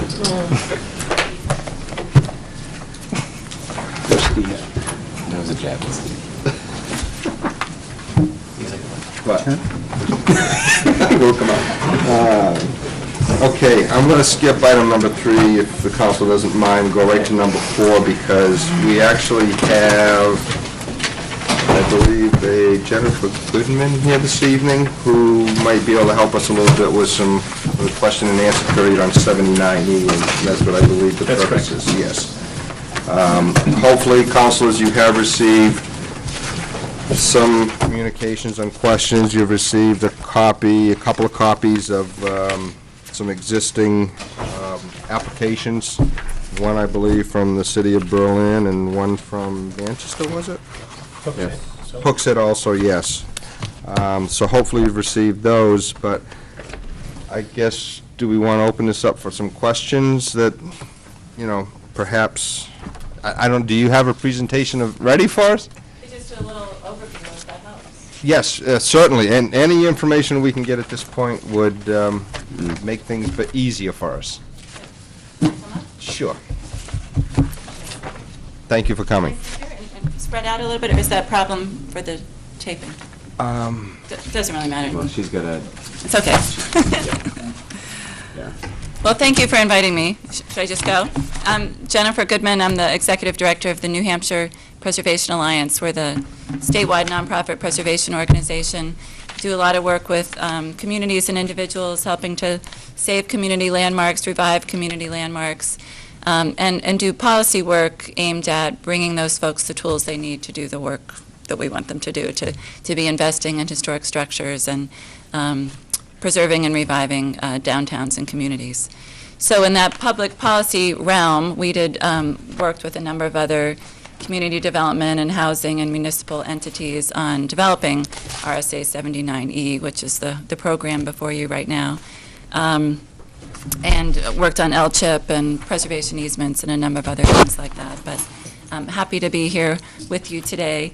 I just thought I'd give you a tiny overview. You can tell me more or less based on how much information you already feel like you have, and then I could just quickly walk through the answers to the questions that I collected thanks to Ed. So does that sound good? That's fine. As you probably know, this community revitalization tax relief incentive is a local option, discretionary. It was really about connecting downtown investment, housing, and historic preservation goals, about promoting strong local economies and promoting, investment in those village centers and downtowns toward those statewide and local smart growth goals. It's a voluntary program. You're considering whether to adopt it. I think the local option and the discretionary part of it are both wonderful and the challenge, right? Because there is a lot of work, and I applaud you for exploring the program and hope that you will adopt it, but recognize that it's work to understand it and to put it together. So if you adopt it, how it works is that a property owner who would meet the certain criteria, guidelines, threshold, would come to the governing body and make an application. The temporary tax relief, if granted, if your evaluation said it was meeting public benefit goals, would result in the property tax staying at that pre-investment level for the period of time that you've determined. And then at the end of that term, it goes back to being taxed at its full value, full market value. The trade, the sort of hook, after you've made the decision, is a covenant as part of the overall equation. So there's a covenant that's attached to the building that runs with the property that ensures that this public policy goal, this investment of sorts that you have made in the public interest is kept. A lot of community process throughout the whole process. We can talk about later if you want to. The qualifying properties are to be located in your designated downtown, however you define that downtown. Rehabilitation costs have to be at least 15% of the building's pre-rehabilitated assessed value, or $75,000, whichever is less. I'm sorry. And there's the guideline that the rehabilitation, the investment, has to be in keeping with your master plan community development goals. Right now there's about, I think at last count, there's no centralized force other than us and some partner organizations who are tracking this information, although DRA will be doing some assessments, annual assessments over time. We think there's 11 communities, at least 11 communities who have adopted this program. Because it's local option and because it's discretionary, that's about what we thought it would be at this point in time. Berlin, Concord. I guess the nearest neighbor for you is Rochester, Manchester, Lisbon, Groveton, Moultonborough, Hooksett, and a few others. The kinds of, only a couple of handfuls of properties have actually had applications and been granted this tax relief to date because of the newness of the program and other, market forces and personalities and who's even entertaining applications to this program. You had a question about types of properties. And again, there's not a big data set, and I have imperfect data, but there's certainly a trend. There's a handful of sort of classic late 19th century, early 20th century commercial buildings, hearts of main streets that have been invested in, adapted for continuing or new commercial uses. There was a property in Concord where part of a former industrial complex, the electrical company owned, that had a residential property attached to it, was converted into condominiums. So that's a different property type that's seen that investment. The biggest scale investment that I know of to date is in Concord. Application was just approved a couple nights ago. What is this now, Wednesday? I think it was Monday night. A big apartment office parking complex, 2 buildings actually, 75,000 square feet, where the calculations are that property taxes are right now at $25,000 a year, and they anticipate that they'll be $266,000 a year. So big jump, big project. And that's my time to mention, if you don't know already, there was an amendment to the law just this past spring that broadens the law a bit. The first focus for the law was that it's rehabilitating historic properties in those village centers and downtowns. The property that I just mentioned came in under the slightly expanded rules, which say that a replacement building that's replacing a building, again, investment in the downtown core village center, but if a building is not, you can receive the tax relief if you're investing in a replacement building that meets those other public benefit goals. So what I said I was going to do tonight is offer you that little overview, answer your questions, and also take home any questions that I can't answer tonight. And we're actually in the process of updating the materials to add in this piece about the replacement properties, and I'll make sure that you get a copy of that and answer any questions that I can't answer tonight. I've got some great land use and municipal attorneys that I'm actually just meeting with in a couple days, so I should be able to give you timely follow-up following this meeting. Kinds of properties, I just wanted to touch on that, give you a sense of who's out there and what folks are doing. As you know from these examples, the municipalities that are moving along with have certainly established checklists, application forms, and procedures to ensure that all the requirements of the program are understood and addressed prior to a project's approval. You'll nod your head when I say this, that administrators note that it's, in terms of individual applications, very beneficial to have early conversations with potential applicants so that you have all of your I's dotted and T's crossed as you enter into the formal part of the application process. There were a couple questions about the discretion and what you might offer if an application comes in that you're being, if you adopt the program, and then as later applications come in, how you might respond to them. There was the idea of percentage. Yes, that right now it's the law really defines that you can choose how many years you want to give the tax relief. And my understanding from the questions was the idea of offering a percentage had also come up. We might adjust it or make it bigger over time. And I guess the reaction I had about that from talking to a couple of administrators of this program in other municipalities is keeping it simple is a good idea. So it's discretionary, but you want to be as objective as possible. The whole idea of years, multiple years, up to 5 if it's a simple investment in downtown, with potentially more years if the project's creating housing or meeting historic preservation standards is laid out in the law, and that it's simpler if your sliding scale has to do with the number of years, and you're not adding the idea of percentage reduction on top of that. And as somebody said, it makes it easier for your tax assessor too. So you all have the experience of knowing that keeping things simple and objective are important themes, and that was reinforced to me related to this idea of percentage reduction. However, it is discretionary, and I think as long as you are clear in your communication with, a variation of that idea, you could do it. Let's see.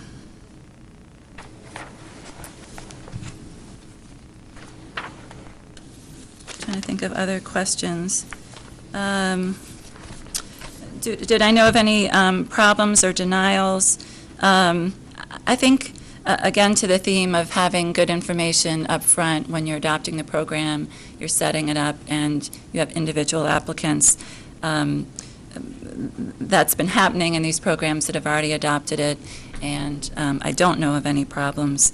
And maybe it's too soon for denials, but we haven't heard of any. Just a couple of applications have come to Berlin. They have approved both of them. Concord just got to their third application and third approval. Rochester has had 2 applications and has one covenant signed and is on their way to the other. Manchester's just had a couple, 2, 3 applications and has one active one right now. There was questions regarding the TIF district, and I'm winding down, and we'll let you ask questions and talk. Not surprisingly, most of these communities, or many of these communities, are going to have that overlapping issue of having a TIF district as they consider to adopt this program, or individual applications relative to a TIF district. And they're still making it work. And I think 2 themes is, one, is talking to the Concord administrator of the program. It's the kind of mechanical and financial question you have to decide as you're looking at individual applications about whether you feel like you can grant this relief on top of everything else that's going on. So I'm talking in circles, but in Concord, for example, that big project I talked about a little bit before sits in the TIF district. Concord leadership really wants to see this project happen. They're in a good place in terms of their debt service related to the TIF district. They felt like they could give the 5-year commitment to keeping the tax level at that pre-investment level, and then they're very pleased that they're going to be seeing that big bump in property taxes while they're still dealing with their infrastructure, paying back their infrastructure improvements 5 years from now. So I think that there's a balancing act. I'll say discretion again, just to, that you do have that ability. You have to evaluate projects if you adopt the program, but you can make a determination based on internal guidelines how much, if anything, to give. The law is very clear that there's nothing to undermine that discretion unless it's where is my terminology? The decision is made with discrimination or bad faith. I mentioned before the amendments that had been made just this past spring relative to adding replacement structures as potentially eligible, as well as the renovations or rehabilitations. There was also an adjustment made to the law related to this TIF idea, because there's many councils or other governing bodies like you that struggle with that connection. So there was a kind of an affirmative statement added to the law that reinforces the fact that it's a discretionary program anyways, and it just says that there's no obligation to grant tax relief on properties in a TIF district when the governing body determines at its sole discretion that basically, that giving that tax relief would undermine your TIF-related operations and management. So I'm, again, happy that you're exploring it. Hope that I can answer additional questions that you have. It feels like one extra great tool to have in the toolbox. There are other models out there, materials that can help you get going, and the Preservation Alliance would love to help with that. Thank you. Councilors, any questions? Councilor Bonerman. There's only one question that I think you might be able to help me address. The way I read the law, that the Chapter 79E that I think that the town administrator had given us, was that this can be enacted by a vote of the council or a vote of the public. It can be put on a warrant as a vote of the public. If at some later date, if this were enacted and at some later date it were wanted to be rescinded, I thought I read that the only way you could rescind it would be by a vote of the public. I think it's, you can vote it the same way that you voted it in. I don't think that Okay. standard changes.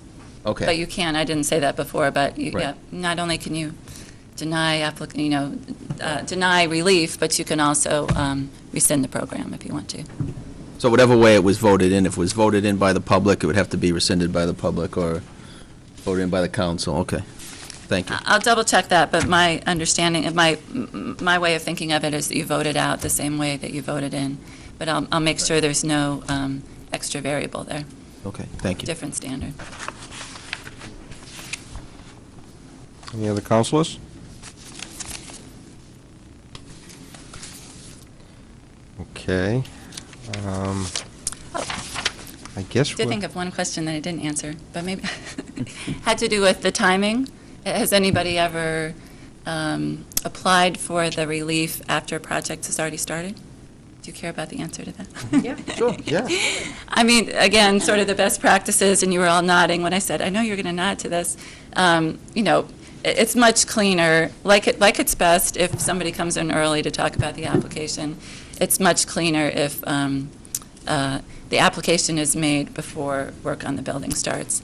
I came up with one example from my little data set of a project in Manchester where, there was, the timing just hadn't worked out, frankly, and the city hadn't adopted the program yet. The work had already started, but it was a priority for city leadership that they really did want to see this revitalization happen. So mechanically, they just figured out what the new start number was, basically. That the pre-rehabilitated cost had already shifted a little bit, but that's where they then kept it before they gave the relief for a certain amount of time. So I think it can work, but I would just say, again, it's much cleaner, easier decision for the people making the decision if it all happens the way it's supposed to before it starts. Okay. Vice Chair Bergeron. I guess it's up to the community to determine what it says to enhance downtowns and town centers. It's kind of up to us to determine what that is. I think it's an excuse to sort of check in what you've already defined as your So we can broaden that or bring it in as much as we want. You can, and I've seen communities, change it, well, at least once during the course of this 3 or 4 years that we've had this program now, just because things do change in terms of land use patterns and your priorities for where you want to see investment. And you'd obviously do that with some level of public process, so everything was transparent and people felt connected to what your evolving goals were. I think a lot of communities have the starting place, though, and already have the documentation they need to get going. To tag on to that question, if you were to broaden it, would any zoning regulation, for example, if you're in a business zone, commercial zone, residential zone, does that have any bearing on if this, on if 79E is applicable? No? No, I mean, I think it's a... Because I get residential. Well, I guess if you're thinking of, for example, your downtown, chances are you got businesses in your downtown. You may have residential also. But if you were talking, let's use for example the New Village area, which is strictly residential, and you wanted to try to broaden it out, that would you be able to potentially broaden it out to that point also, or? I don't think there's anything keeping you from doing that. If you felt like it was a village center, or, and it connected to your overall master plan, Okay. So that's up to it's us. sort of, yeah, it's silent on specific Right. uses. I think That's it's, what I'm thinking. Does it require a specific zone? You see a lot, I mean, well, excuse me, from my understanding, it says that the body, the council, selectmen, whoever, can determine what that Yep. is, as she said, a community center, and you can, pretty much say that the New Village, being an area of town just a short distance from here, which was housing for many of the mill workers, and we're doing rehab to the area by water, sewer, sidewalks, roads, and things like that. It gives the residents in the community an opportunity to rehab houses as long as If they met the criteria, yes. Yeah. Yeah. So I think that would be an excellent opportunity within that zone. so Vice Chair? to add to that, have you seen a lot of residential properties being improved by this program? Have not individual yet, but again, homeowners? the But if we were to deem that it was okay to do, that would fall into this program? Yeah, that again, kind of as an long as it application? ties to your smart growth master plan goals about investing in village centers or downtowns, the property type itself shouldn't matter.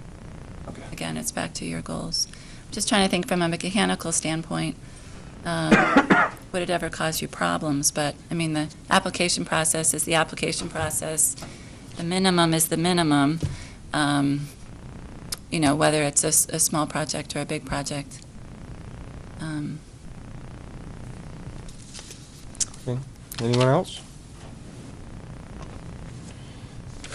Guess we're all set for right Okay. now. Thank you for coming. Yep. You're welcome. Thank you for having me. Thank you. Appreciate it. Do you want to do the public hearings and get them out of the way? Probably a good idea. And you're comfortable on being able to vote because these were posted in the newspapers? Yes. Okay. Councilors, if we can go to the beginning of the agenda where we've got some public hearings to go through.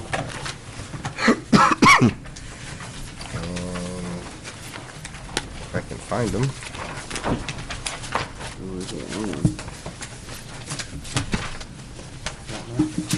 No, I'm sure. I think I got them right here. Okay. And these do have to be read. Yes. And then, okay, first one is Town of Newmarket, New Hampshire, by the Newmarket Town Council, ordinance 2010-06, an ordinance requiring certain structures to install a key lockbox for fire safety purposes.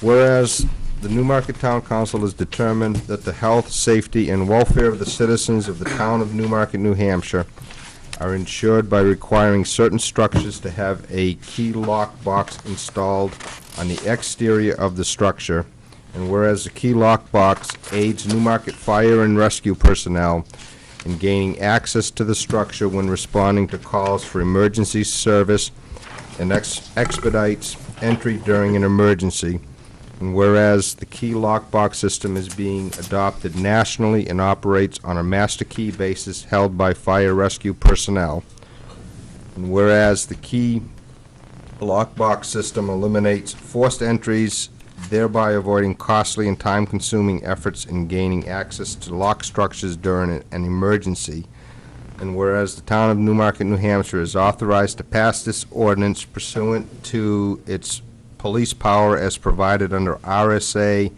41:14-B. Now therefore be it resolved, the town council ordains the following. Number one, key lock box system. A, the following structures shall be equipped with a key lock box at or near the main entrance or such other location required by the fire chief.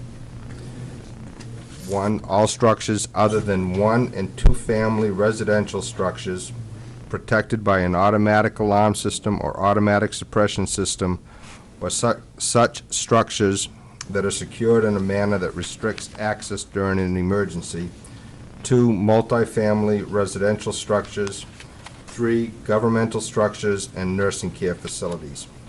B, All newly constructed structures subject to this section shall have the key lock box installed and operational before the issuance of a certificate of occupancy permit. All structures in existence on the effective date of this section and subject to this section shall have 1 year from the effective date of this section to have a key lock box installed and operational. C, the fire chief shall designate the type of key lockbox system to be implemented within the town and shall have the authority to require all structures to use the designated system. D, the owner or operator of a structure required to have a key lockbox shall at all times keep keys in the lockbox that will allow for access to the structure, utility room, and fire alarm panel. E, the fire chief shall be authorized to implement rules and regulations for the use of the lockbox system. F, any person who owns or operates a structure in violation of this section shall be subject to a minimum fine of $300. 2, this ordinance shall take effect immediately upon its passage. And it was introduced on November 4th, 2009, and we're having a public hearing this evening. So, with that, I'll open it up for public hearing. Is there anyone in the audience who would like to speak to this? I'll open the public hearing up at 8:39, and seeing none, I'll close it at 8:39.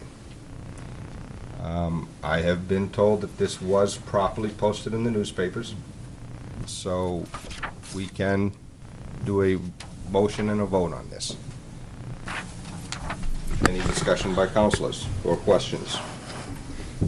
Councilor Bergeron. I'd like to make a motion to approve ordinance number 2009-2010-06, an ordinance requiring certain structures to install a key lockbox for fire safety purposes. Second. Any discussion? Seeing none, I'll ask the administrator. Whoops. Gotta get quick. Council Boderman. I guess it's just a grammatical thing. The first paragraph, I don't think makes sense. The second line where it says, welfare of citizens of the town of Newmarket are insured by requiring certain structures, I don't think that makes any sense. I don't know what, I don't know what we're trying to say there.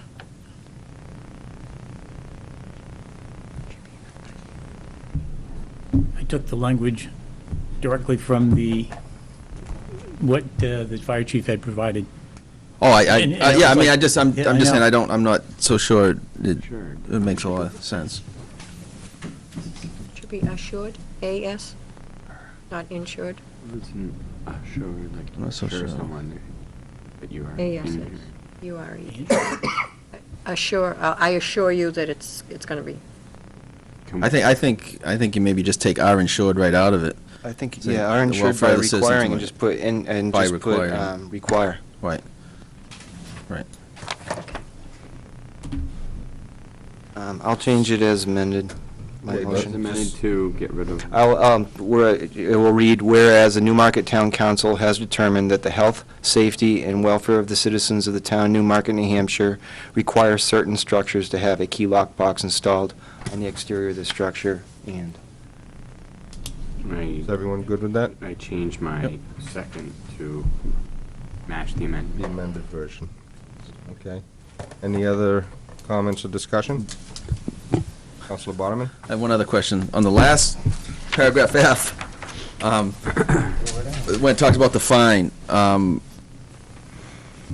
who determines the fine? And, I mean, I assume that the intent of this is that the fire chief has the ability to fine somebody? Or does the Yes. council have the ability to, who's, It would rest with the fire chief. that's on, the fire chief. The fire chief has the ability to fine people at his discretion? The life safety officer. Okay. Question I have is, I know Town Hall just installed one. What was the cost of that box? Do you recall? $300. So, I know it says subject to a minimum fine of $300, but I would probably suggest, and it's up to the rest of you if you agree, to make that a maximum fine, which is in essence the cost of the box. Or take the dollar right out of it. Because then it, I mean, you know, sitting here, if I was a person that owned a 4-unit building, I guess he could fine me whatever he wanted to. Sure. So minimum I would be guess from my 300. perspective, I'd like to see the fine be no more than the actual cost of. How about taking the $300 right out of it, making it, you know, the fine equivalent to the cost of purchasing and installing a lockbox? Because in 5 years from now, the cost is probably going to be more than $300. You know. It's your motion, so. We got other lights, let's see if some, Councilor Dickens. I'm familiar with the company they're using, and a multi-tenant building is going to have a box that's more expensive than $300 anyway. So if you do a maximum of 300, I mean, I think I'd be okay with that. If instead of change minimum to maximum, then it's not a substantive change, so we might be okay with that. Because even though we're collecting the 300, it's the cost of the box or of the minimum box, it doesn't mean we have to give them the box. That means they still have to do it, and we just keep charging them. So, but I see your only fear is it's a minimum, and we could charge them more. I mean, we wouldn't anyway, because we'd never hold up in court if we charged them an absorbent amount of money. So I think we should just leave it at that. Because it's the least common cost for this box is $300, but you can pay $600 for a box if it's like a, you know, downtown when the mills get done. That box is going to have 20 keys in it potentially versus this building with 1 key. Okay. Councilor Cox? I think we should just leave F the way it is. It's a minimum fine of $300, which is the estimated cost of an average box, and we've had this before us 3 times. I'd like to make a motion to move. Okay, so we moved it to a vote, so Administrator Winowski, will you call the vote, please? Council Carr. Aye. Council Minutelli. Aye. Council Bodeman. Nay. Council Cox. Aye. Council Dickens. Aye. Council Bergeron. Aye. Chairman LaBranche. Aye, as amended. So motion passes 6-1. Next one.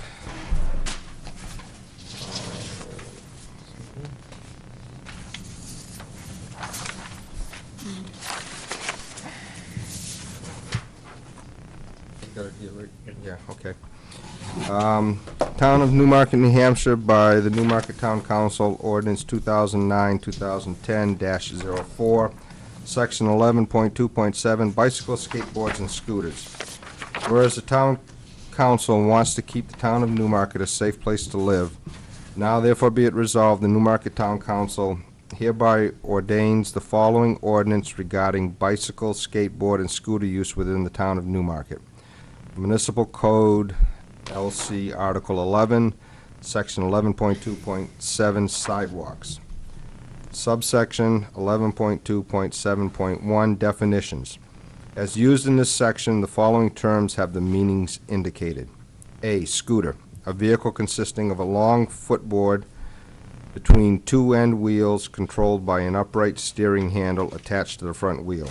B, sidewalk, that portion of a public highway between the curb and the adjacent property lines generally limited to pedestrian traffic. C, skateboard, a short, narrow board having one set of 2 or more wheels mounted under it. D, skates, any boot with wheels in pairs or in a single file, such as rollerblades, attached to the bottom of the boot. E, bicycle, a vehicle with 2 tandem wheels, handlebars for steering, a saddle seat, and pedals by which it is propelled. Subsection 11.2.7.2, established area. This subsection shall apply only to the entire length of Main Street and South Main Street within the town of Newmarket as herein described. from the intersection of Main Street and Elm Streets in a southerly direction along Route 108 to Route 152 to the intersection of South Main Street and Beach Street Extension inclusive of said intersections. This subsection shall include Chapel Street from the intersection of Main Street to the intersection of Granite Street. It shall further include Church Street from the intersection of Main Street to the intersection of Rock Street. Subsection 11.2.7.3, operation of bicycles, scooters, skateboards, or skates. It shall be unlawful for any person having custody or control of any bicycle, scooter, skateboard, or skates to ride or operate the said bicycle, scooter, skateboard, or skates on any sidewalk within the established area. This shall not apply to persons with wheelchairs due to physical disabilities. This ordinance shall take effect upon its passage. The introduction date was October 7th, 2009. First public hearing was November 4th, 2009? Yep. And final action potentially this evening, December 2nd, 2009. So we have... The 16th. Tonight's the 16th. Okay, I'm sorry, my mistake. December 16th, 2009. This is a public hearing, so I will open the public hearing at 8:47. Anyone here to discuss this ordinance? Seeing none, I'll close the public hearing at 8:47 and 10 seconds. Do I have a motion to accept this? So moved. Second. Is there any discussion? Do we just have to change the final action Yes. by, from the second to the This one is 16th? probably right, is it? Is this the one? Yes. Yes, the one that's... Okay. I just had a copy, that's why. I have an electric bike that I bought at Walmart. I can either pedal it, or I have a battery. Sometimes the traffic is sometimes I don't like the traffic. All I do is use it for a mail, what I do is I call it my mail bike. Okay? Go down to the post office. Does that mean when I go and ride my bike down there, I'm gonna be apprehended by the cops? Yeah, I would say by definition, on the sidewalks, yes.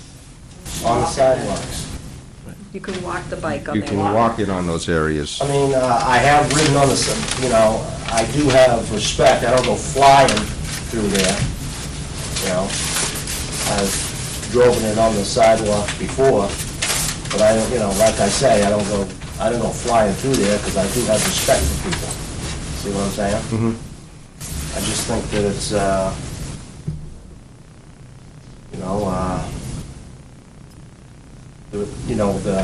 the town has taken the roads, a lot of the space of the roads, and put sidewalks in, and now when I go and I ride on the road, I might be slammed up on the curb when I go to, trying to obey the law. All I want to do is, send a couple bills to my customers, and all of a sudden I'm riding up there and, I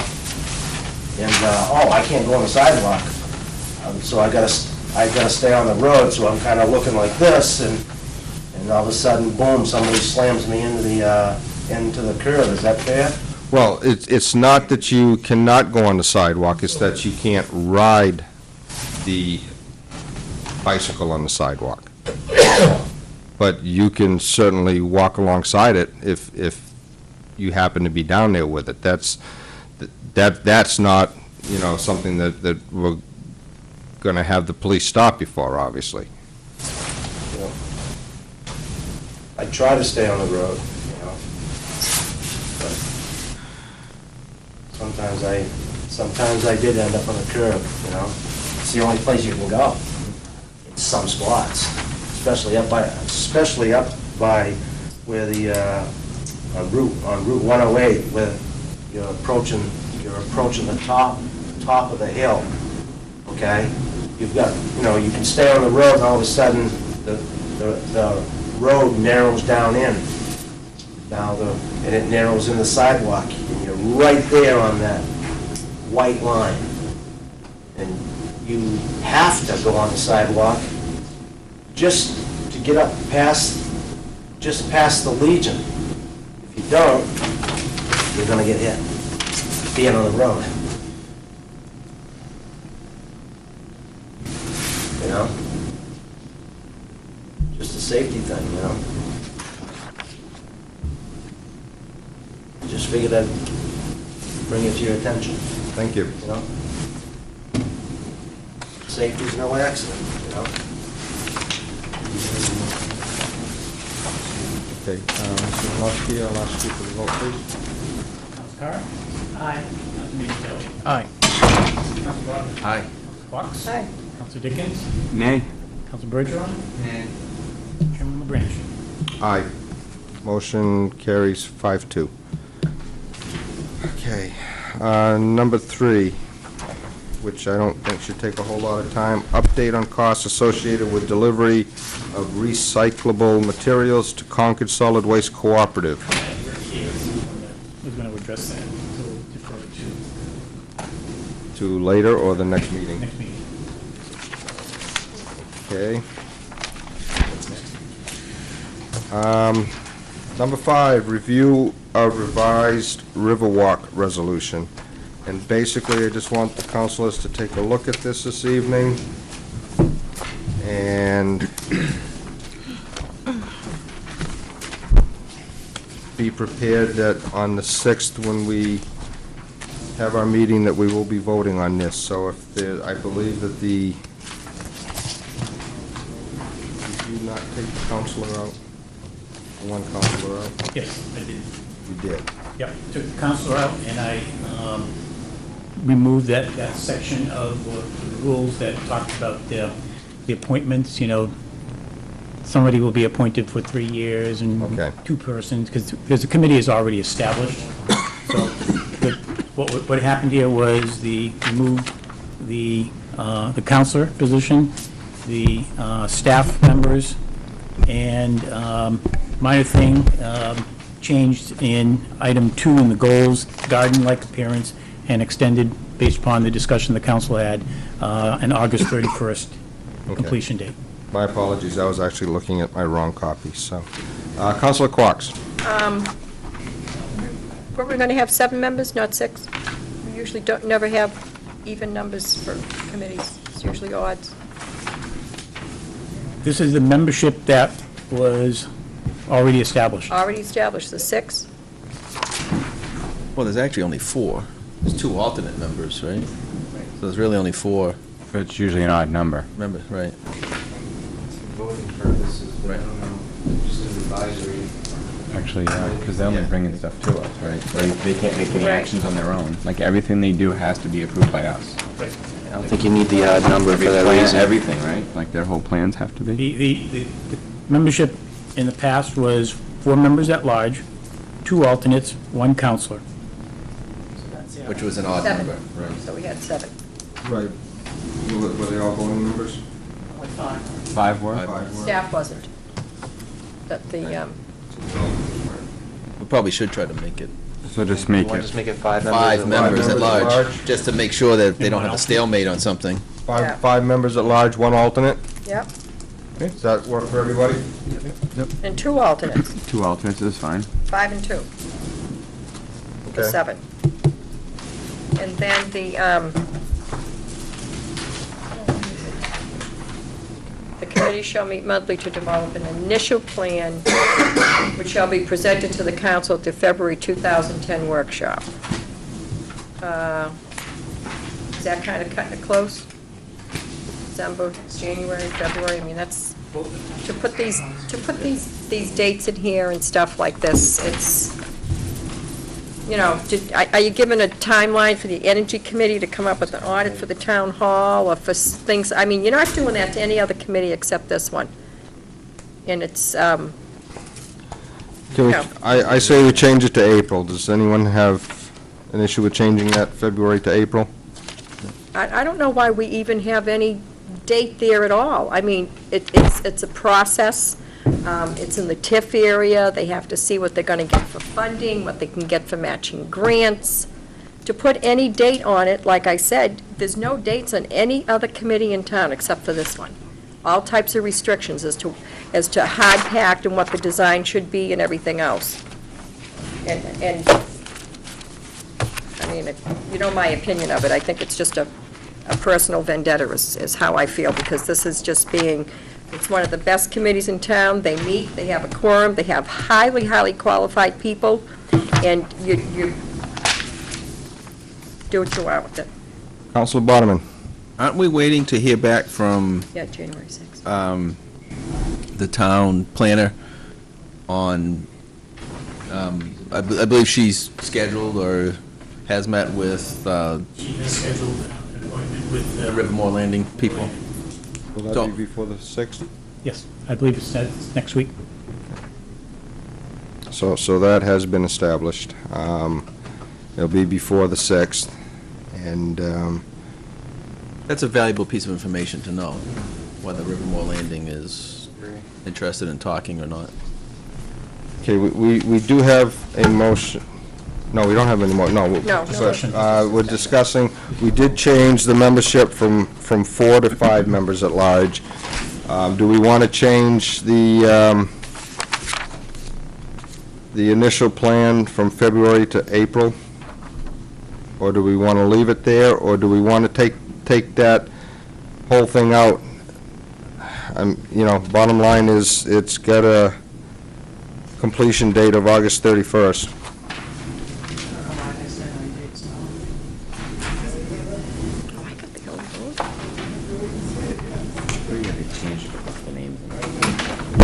As far as the meeting dates go, I don't think we need to have the dates in there for that. I'm more interested in seeing the park completed, and while that's happening, finding out what the realistic next steps are for this committee. Okay, so take out the initial plan. I'm fine with that. I mean, I think the April date is important, because if you want to get this done, we have to have the plan by spring, so it can be implemented during the summer months when, that's construction season, right? Is that what your light was on for? Yes. Councilor Dickens? The only thing I would say is it would be nice to have them know through this budget cycle if they're gonna have any money, to determine what their plan is based on how much money they're gonna have. So maybe have that plan have to be in place by, when do we vote on our budget? May. May. So end of June, because they already have a plan in place, they just have to make alterations to that plan based on how much money. Is that correct? So. Well, actually, no, they'll know if they've got their money prior to the vote, because it's, when we go to the vote, they're not voting on line items, they're voting on. Budget. On Yeah, but if it default goes to a or regular. default budget, it's Even a not- default budget, it's probably not going to affect that line item. right, the default budget doesn't give them enough money to do what they need to do, right? Well, let's remember that Coast has given them and is holding $10,000 for our park to do the work. So at what point, I guess then, will they know what the budget is for them? Well, if I may, I think that was part of, the having a plan, coming back to the council and saying, here's what we're thinking, and this is going to cost X dollars. The thing with the Coast Grant, there has to be, they have to match it. So they have to come up with 20% or $2,000 at that point. So if the project stays within $12,000, and I mean, if you look at the whole project that they're looking to accomplish, do we envision that it's going to cost $10,000 to do whatever it is that they come up with as a plan? So my follow-up would be, then we should tell that board, you need to let us know, for budgeting purposes, how much you want to do your plan. So that we can, if it goes above that, see whether or not we want to give them the extra money. So they really should have a plan and a budget in place now, or really quick, so that it can be part of this budget process. Councilor Bodeman? I think when Dana Glennon was here, I thought he threw out a number, they had an estimate what they thought it would cost them to finish that. The other thing too, though, is that even the August 31st date, it's a goal. It doesn't say anything has to be done by then, so if funding is an issue, the committee, it stays in effect. Well, it stays in effect until that is done, at a minimum. So if there's not enough money in the budget to do it, and it takes another year, the Riverwalk Committee is still a viable committee until that's completed, so. True. You know, so that August 31st date, I think it's nice to have goals, and I think some of the other committees, we need to look at that also. Okay. So with the exception of the membership change, this is what we want to bring to the January 6th meeting? Well, in your February. Okay, do you want to change that to what? You said April. Okay. Do we want to change, we'll change it to April? April workshop, which will be towards the end of the month. Okay, is everyone good with that? Okay. And of course, the name that, we'll have to. Yeah, well, that'll be a fresh. This is just a. Yeah, this is, working copy. yep. Okay, item 6, review of revised energy committee resolution. And I think all it did was, it added a counselor, again, school board, and town administrator Yes, as non-voting. as non-voting.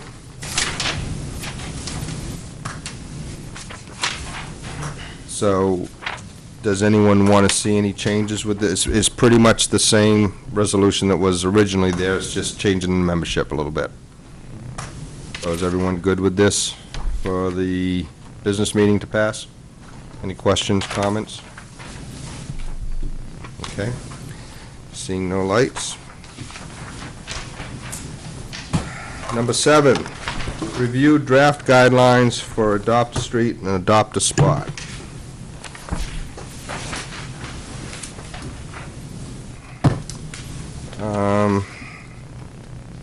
Mr. Manosky, do you want to just give a brief overview? I took the information that was provided me by Council Bodeman and tried to sort of synthesize it down to what the goal of the project was, is to see if there are individuals out there that either want to adopt a particular street, that may live on a particular street and wish to maintain it by picking up litter, or providing individuals or organizations the opportunity to pick a garden or a spot in town, possibly down the downtown area, or even someplace nearby if there's an open space, and beautify it somehow, like planting flowers and things. Basically, the groups would have to come up, if they were doing a litter control, the town provides bags, we currently do. They can pick them up at the Public Works Department. Setting what is, they have to be, work safely, wear long gloves, wear gloves, long pants.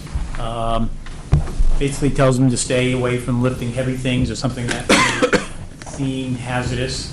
And they would go through some training with the Public Works Department. Beautification groups, looking for flower beds, trees, shrubs, things like that.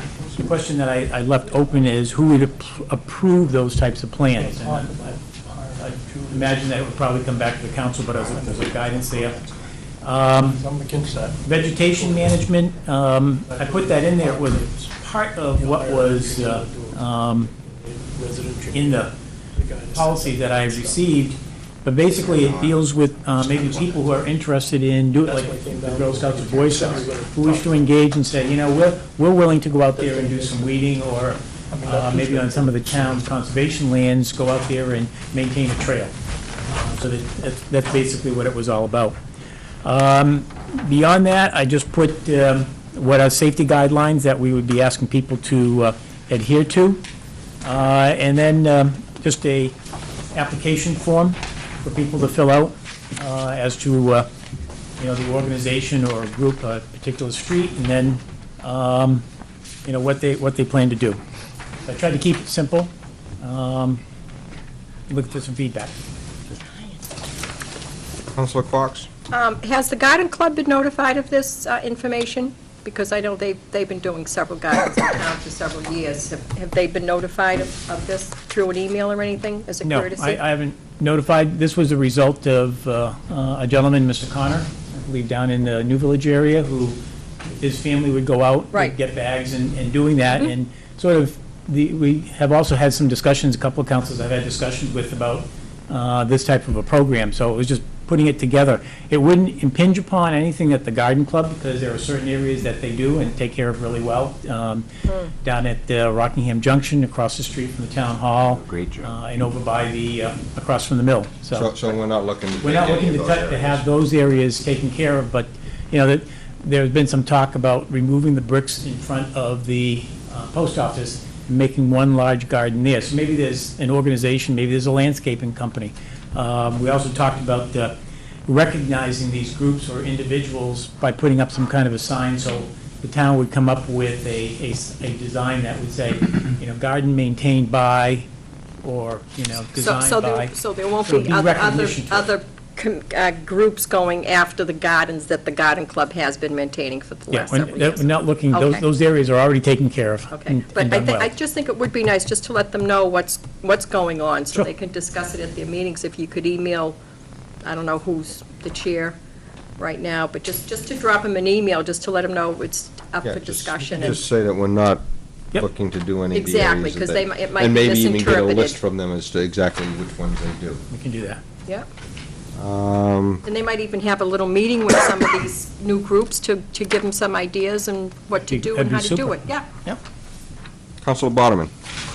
I think in general, the town administrator did a great job in whittling away the information I gave him, because it was much more cumbersome, because it was designed for state highways. But one point is on the safety page, we talk about participants, number 3 at the bottom, about 3/4 of the way down, we say participants should be at least 15 years of age, or shall be at least 15 years of age. I think we want to think about that a little bit, because there's a lot of sites that aren't in traffic. That's intended for working around highways with traffic and everything. So we have a lot of places where people could help that aren't in traffic. You know, the rail trails we have, and all, if people want to maintain those, Girl Scouts, Cub Scouts, whatever. So I think we ought to make sure we have some wiggle room in that. You know, 15 years of age, or as approved by town administrator or something, you know. Boy Scouts have done a lot of cleanup projects, and I don't know how young they get, but they can get down. Right.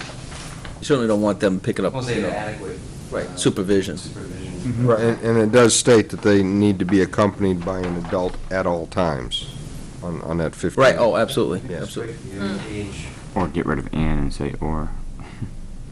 Well, I think it needs to be on a case-by-case basis. Right, It's not shall. right. Oh, All okay, set, true. Counselor? Yep. Councilor Bergeron? First of all, I think this is a fantastic idea, and I hope it really takes off. But if it does, who manages this whole thing? Who determines who gets what site? Who makes the signs and gives them out, has them installed? At least from my perspective, I think that a group should come to the council, and, you know, if they've filled out the application, say what their intent is, and then lay out a program as to what it is, if they're going to, they adopt a spot. And You're asking us to plant it. manage it, we would. Yeah, you can come in and at least do that, and then, Oversee it, give what it- Councilor give 'em Fox permission. mentioned, coming, maybe working with the garden club, who might say, you know, it would be really good if, you know, here's some ideas that would be helpful to make this place really pop, you know. Or so the that type would- of might be- plants to use. Yeah. Councilor Dickens? Well, I think it was already hit. It was the age thing, and the only thing is just working, like you said, with the garden club, because are they going to have to wear vests now and all that? I mean, I know it should. In adding to that, from the safety aspect, the garden club people have stepped out in the road and almost gotten hit.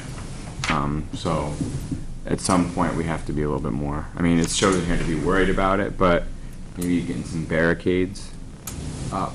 A cone, well, something big that people can see, or signs that say, you know, street pickup ahead or whatever.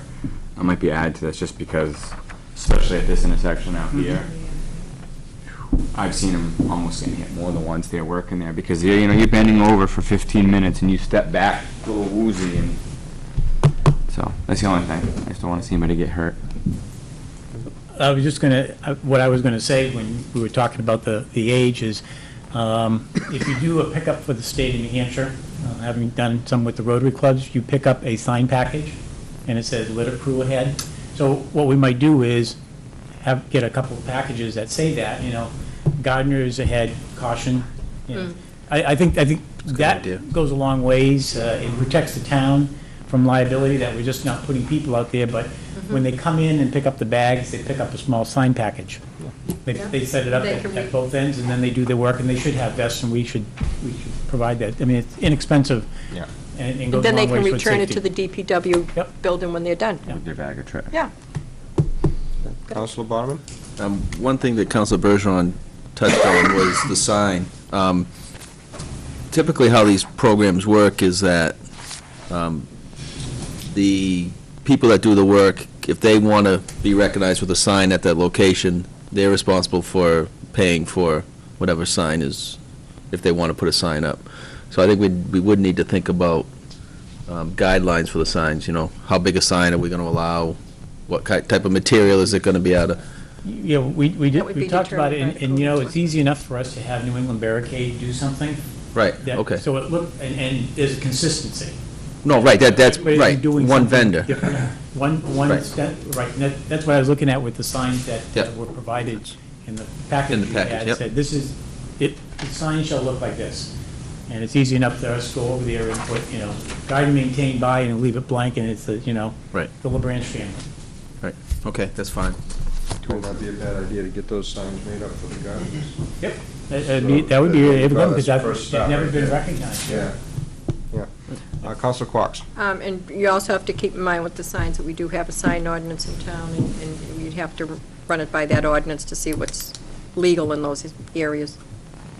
Talk to Dan. We can carve out an exception. We can write our own. I would, Well, you might I would have to think modify that it the would be ordinance. a fairly small sign that would just Yeah. kind of out front somewhere where 4 you by, can see it. maybe 4 by 8, something like that. And depending on the size of the garden, too. Yeah, right. Have it, the posts and everything. So what would be our next step on this, Mr. Winowski? Should we bring it back to the business meeting and vote on it and approve it as what? An ordinance, a resolution?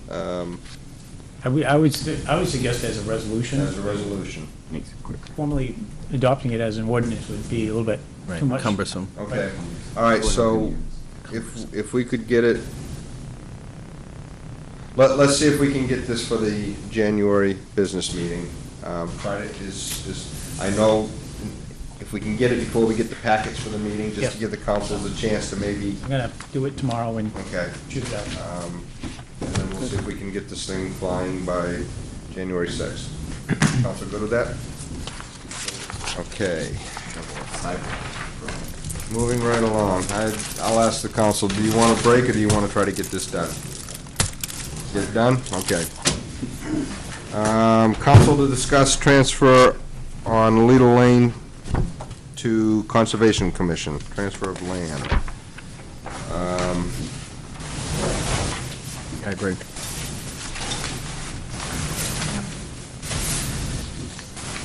Okay, Council Bonneman.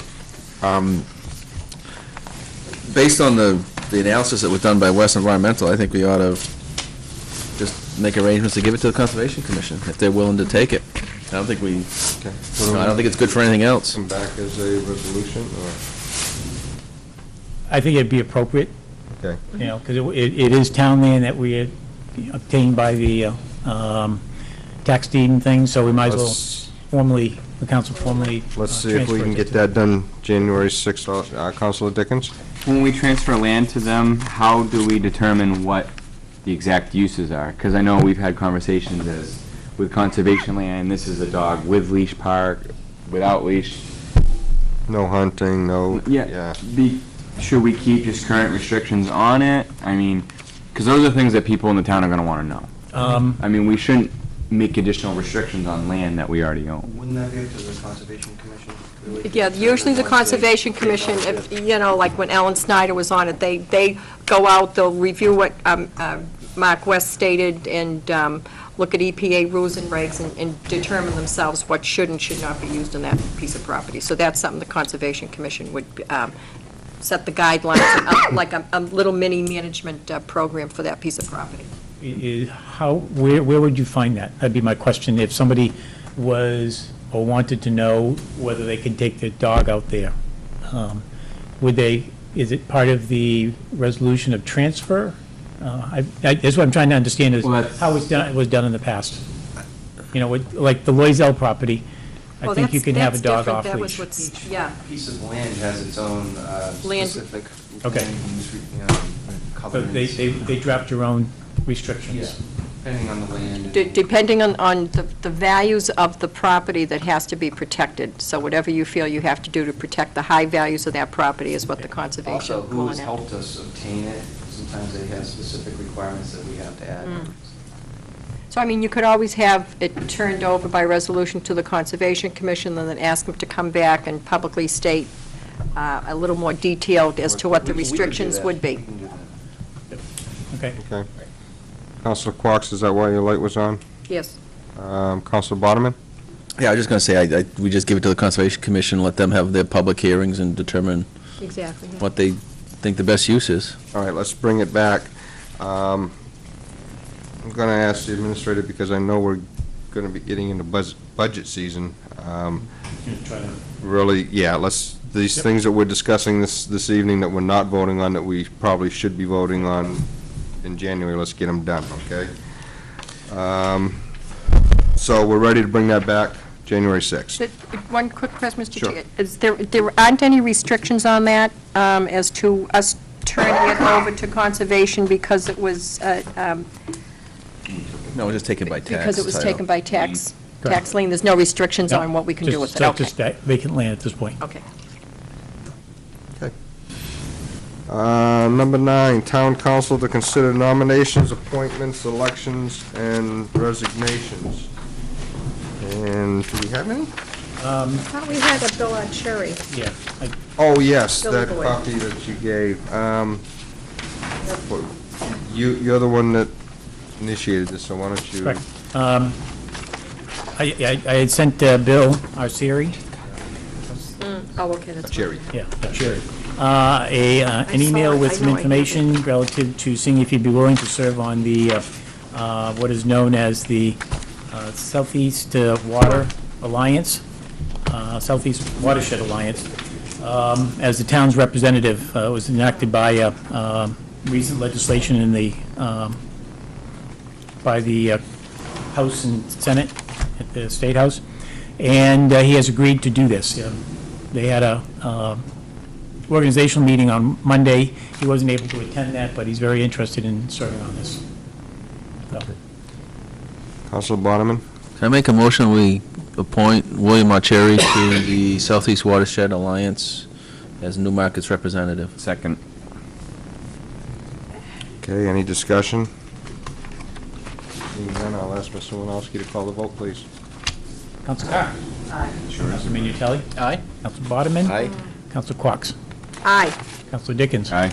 Bergeron. Aye. Chairman Branch. Aye, motion carries 7-0. Number 10 is standing committees, and I think we can probably go through this relatively quick, because we haven't done this for a while. I have Black Bear, which there's been no activity, wow, what, November, September? Yeah, something like that. Yeah, so there's nothing to report on Black Bear, and there have been no highway public safety meetings that have been held at this point. Conservation Commission, Vice Chair Bergeron? I was unable to make the last meeting. Okay. Okay. CIP, Councilor Carr? Our recommendation is done, that we presented, but equal or under last year. Tried very hard to keep it. It's just the first step, but that's, our recommendation is done. All right. Councilor Quox, Budget Committee. We did have a meeting December 1st, Tuesday, which I reported on at the December 2nd meeting, and there hasn't been a meeting since. Our next meeting will be December 29th. And this is in reference to the school? Uh, The school is still, Right. yeah, okay. When are we having our first Saturday session? I believe it's the, do we have a? Is it the 16th? Why am I thinking? Yep. That's right in there, but. Yeah, I believe so. I believe it is the 16th. which would be I think it may joint be the meeting with the school board. 16th, which is a Saturday. Oh, yeah, I did. Okay, so, Council Minutелli, Advisory Heritage. There's no meeting this month, and they're going to reconvene in January. Councilor Bodeman, Planning Board? We had a meeting last week, the planning board. We approved the reclamation of the pit for the Nature Conservancy, I believe it was. Okay. The Smith property. Yeah, the Smith property. And that's about it. Okay. Councilor Dickens, Energy Committee, I know you're working hard. We were supposed to have that meeting tonight, but it wasn't posted properly, so we pushed it off till next Tuesday. Okay. But it will be posted. And we've got people that want to go, so that's Good, set in the right direction. good. Hopefully, our friend that I cannot remember how to say his name, hopefully he'll step up and be chair. Okay. Yeah. Thank you. Still trying to figure it out. Okay, my agenda starts there. What do we got? Town Administrator report, is that next? Old business. Old business. Old business. Old business, new business. Let's do old business first. Anybody for old business? I'm waiting. Councilor Quox. Remember we discussed with Mr. Coffey, the generator and putting a generator up at the high school? And putting meters on them, and we would get so much per kilowatt if we turned them on. Could we get estimates of what other towns have gotten when they've done that? Because I've been told that you're not going to get, he said like 24 cents a kilowatt, or, No, it was more than that. Wasn't it? You get a $400 It's a set monthly fee. payment. Yeah, if you turn them on when they're requesting you to do it, which is like during a peak period. right. As long as it meets the requirement of however many kilowatts it is, you will receive X dollars. That was Market $100 value. a kilowatt. Is that what it is? Something like that. Yeah, I don't, $100 a kilowatt. yeah, it's not based on how much they generate. Could we see those numbers? I mean, I'd like to know the actual, before we go and put, what is it, $1,500 for each Well, meter? at this point, I met with Mr. Coffey and Mr. Walker, and we talked a little bit about that. Before, they're still doing some research, as to this. I was supposed to have a meeting with the gentleman from Halifax. He was unable to be at that meeting, so we didn't really have a lot of discussion about it. We talked about some other energy opportunities for the town. We're going to set up a meeting and talk further about that. Before anything happens, they'll be back to the council to have further discussion about it. But could we have that information and have it prior to the meeting, actually have it in our packet? Yes, I'll ask him. So we can digest it and be ready with our questions that Yep. night. I'm- Okay. I already asked Dawn for the balance in the Black Bear TIF and the downtown TIF. And what's the update on Chimberg, NCDC, in the Eagles building? How soon will the town be getting that money that we paid for the Eagles building? Is Chimberg planning on just leasing the building from NCDC for a while, or what's? I'll have to get all that information for you. Okay. And is there any money through Homeland Security for emergency readiness for us to get that additional generator for the high school? That might fall under their criteria. There is, there used to be money that was available, but you'd have to check with, I'll have to check with Homeland Security. Okay. And the town website, I don't believe that we've got resolutions and ordinance available on the website? We are working to You're put doing- all that stuff on. Okay. Yep. It's a And- lot slower process, but we're working diligently to get that up there. And the turnaround again at Charlie Johnson's property, and the reason again for doing that was, The reason for doing that, the bus turnaround for, I don't know how many years, at the right-of-way that the town has going to 210 New Road, which is the Wilson property. One day, there was a set of barricades that was set up, establishing a 10-foot right-of-way, which is the width of the right-of-way that the town has, which made it impossible for the bus to turn around into that, because Mr. Johnson did not want the bus to turn around. This happened right at the end of the school year, and in order for us to, between the school and the town, we worked and we said to Mr. Johnson, what do we have to do? I want to get paid for you guys to turn around. So we said, okay, we'll pay you $600 to be able to turn this bus around at this location. And that, we have to negotiate or talk about something else. School started, and the bus was turning around in that location. There was no problem. One day it came out and stuck up the post again. So rather than going through the effort of trying to come up with a reasonable solution, we talked with several other people. The school did and I did, and we came up with the opportunity of turning around at Dave Capobianco's property, who he has a driveway that goes to a barn out back, and he thought, I don't have a problem. We asked him if he would mind if we upgrade to make it safe for the bus to turn around. now, was the bus turnaround making ruts in his lawn? That's what he was claiming, and it wasn't, because if you go down there and you take a look, you'll see a very wide area. Okay. But the right-of-way that the town has is only 10 feet wide. Okay. And also, at a later time after that, was a gate of some type put down on the back side of that property, and then did the town receive a letter from his attorney to have the gate removed? A gate was established because we had vandalism down there.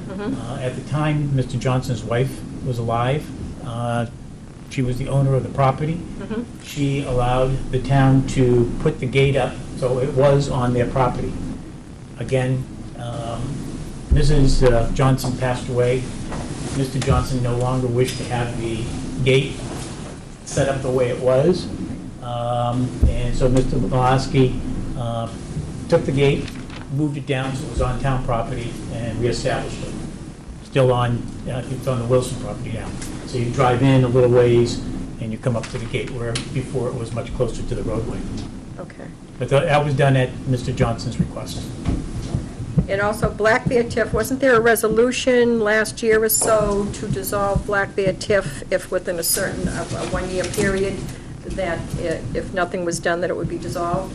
I think it was done in... Don't think the council I don't ever recall it. I think it might have been a few years ago. There was discussion about it, but then, There was no resolution? well, no, actually, the timeline on that would have been, I was appointed to the Black Bear to either get it going or stop it, and during that time period is when the town was approached by Boise, and at that point I was removed from that committee. But there was never a resolution or a vote to dissolve it, not in the time I've been on the council. All right, okay. Someone had asked me that, and I wasn't sure. It was discussed. There was, and it was probably very close to a vote of dissolving it, but it just never got to that point. Yeah. Right. Councilor Bergeron. You still under old business? Yes, we are. Why? Sorry. Cell phone tower off of Elm Street. Was there ever any more, the ball field, was there any more information on that? Has anybody come forward? They were going to do a study on that? They're doing it. We have a contract in getting that to them, filled out, and just need to ship it so that they can do their work on that. Have they done their study? Have they Not done yet. it as? Okay, so that hasn't gone forward very far. Proposed bike path to Newfields. We had discussed that. Can you? That is going to be a warrant article. The town has to vote. The warrant article will say that, I think the cost of it is like $760,000. See if the town will vote to raise and appropriate. And if it passes, then we would do it. The state would reimburse us that money, so it's in and out, it's no effect on the tax rate. But we promise the state we put it on as a warrant article. Thank you.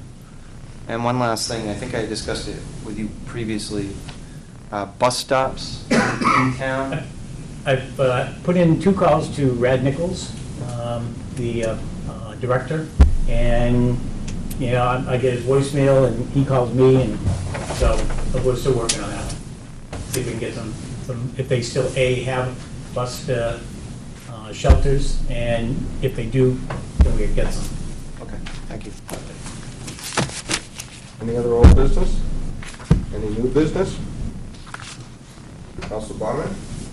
Is new business the appropriate time to talk about Durham Book Exchange? Is that a... It's a public document. Book Exchange.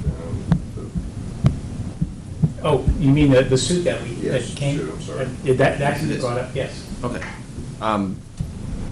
I so everybody knows, obviously on the planning board, the lawyer for the owner of the Durham Brook Exchange wrote a letter at the beginning of the mill process, concerned about his legal right to 25 parking spaces.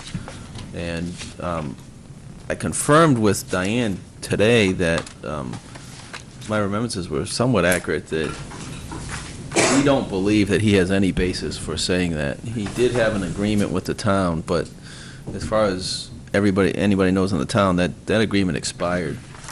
It was I actually have a copy of it. It was a 1985 agreement that lasted for 15 years, which means it would have expired in 2000.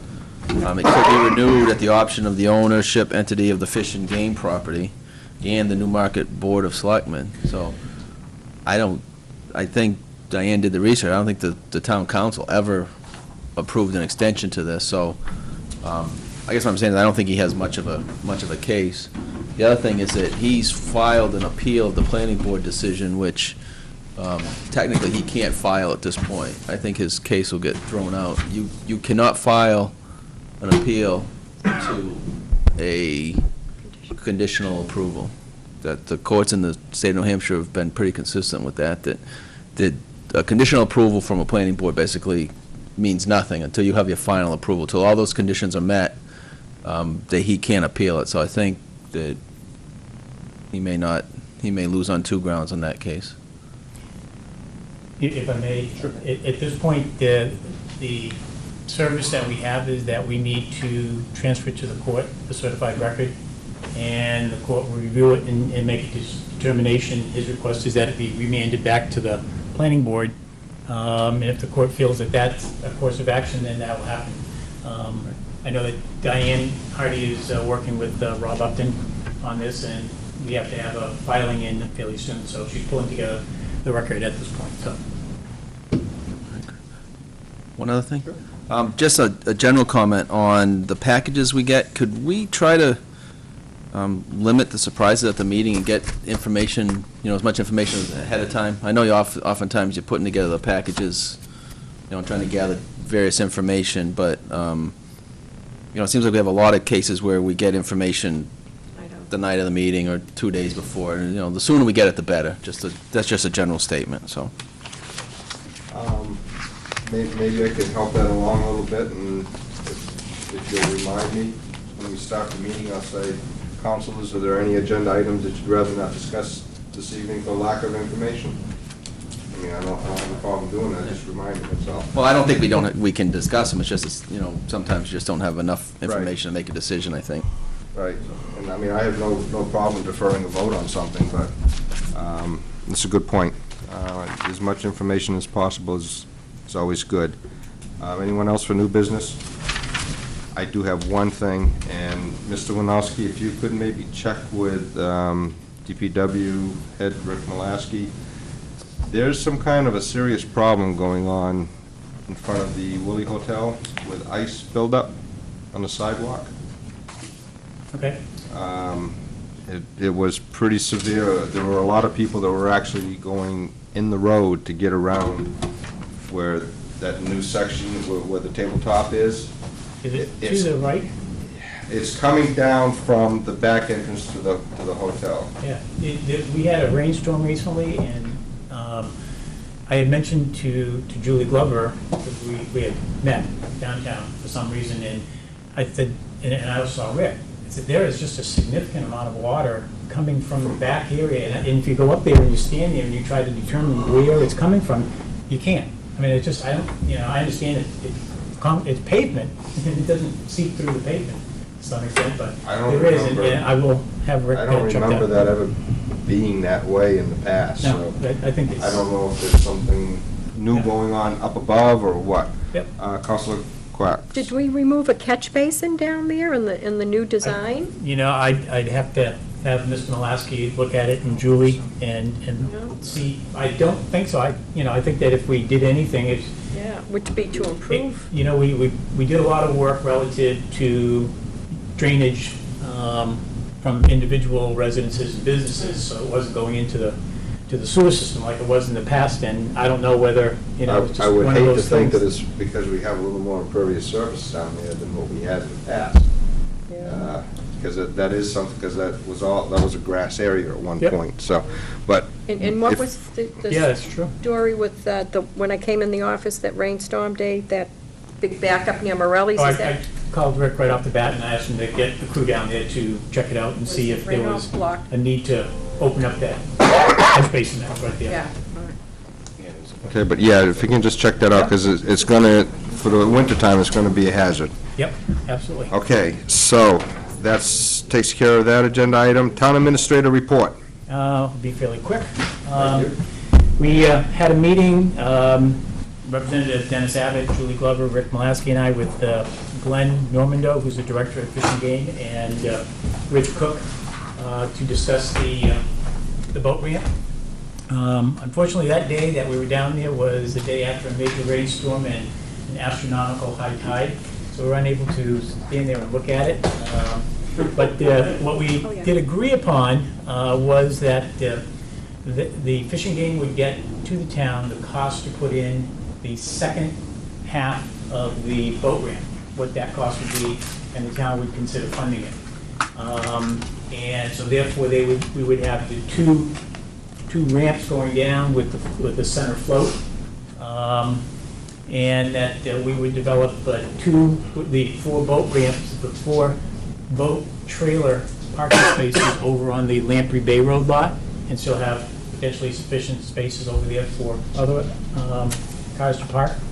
And they found that reasonable, and will be getting information to us on that regard, so that we can see how we wish to proceed through the budget.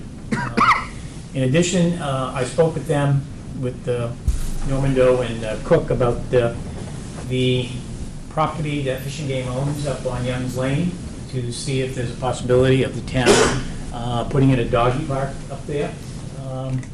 And they are going to go back and, actually the discussion turned from the fact that while it was used at one time in smelting down and ice fishing down along the river, has sort of floated away. There's not as many bob houses down there. That the area is not really used all that much. So they're going to look to see how the land was purchased by the state, and they could deem it surplus, and the town would have an opportunity to acquire it. Might mean that we have some money, but there's some possibility they're going to look into, so might have something in that regard. The other thing I have is there's the audit report from the Division of Motor Vehicle about the town clerk as a municipal registration agent for vehicles, and found that she's done an excellent job. There's just two permits that she didn't have, but that's what they checked to make sure that everybody's adhering to it and take care of it. And then the other thing is that there's a report of the Recreation Department, and notes from the Beach Field meeting, which they're proceeding although the snow has put a little bit of a crimp on the project at this point, so we'll probably resume in the spring. They do have the underground drainage pretty much completed and the irrigation system in, so. That's pretty much all I have. Any questions from council for the town administrator? Okay. We do have to go into non-public. Would it be for that? Is it this regard that you're talking Yeah. about? It would be. Under A? Personnel. Okay. You don't have to read the whole thing, just... I'd like to make a motion that we go into non-public for RSA 91-A:32A. Is there a second? Second. All in favor? Aye.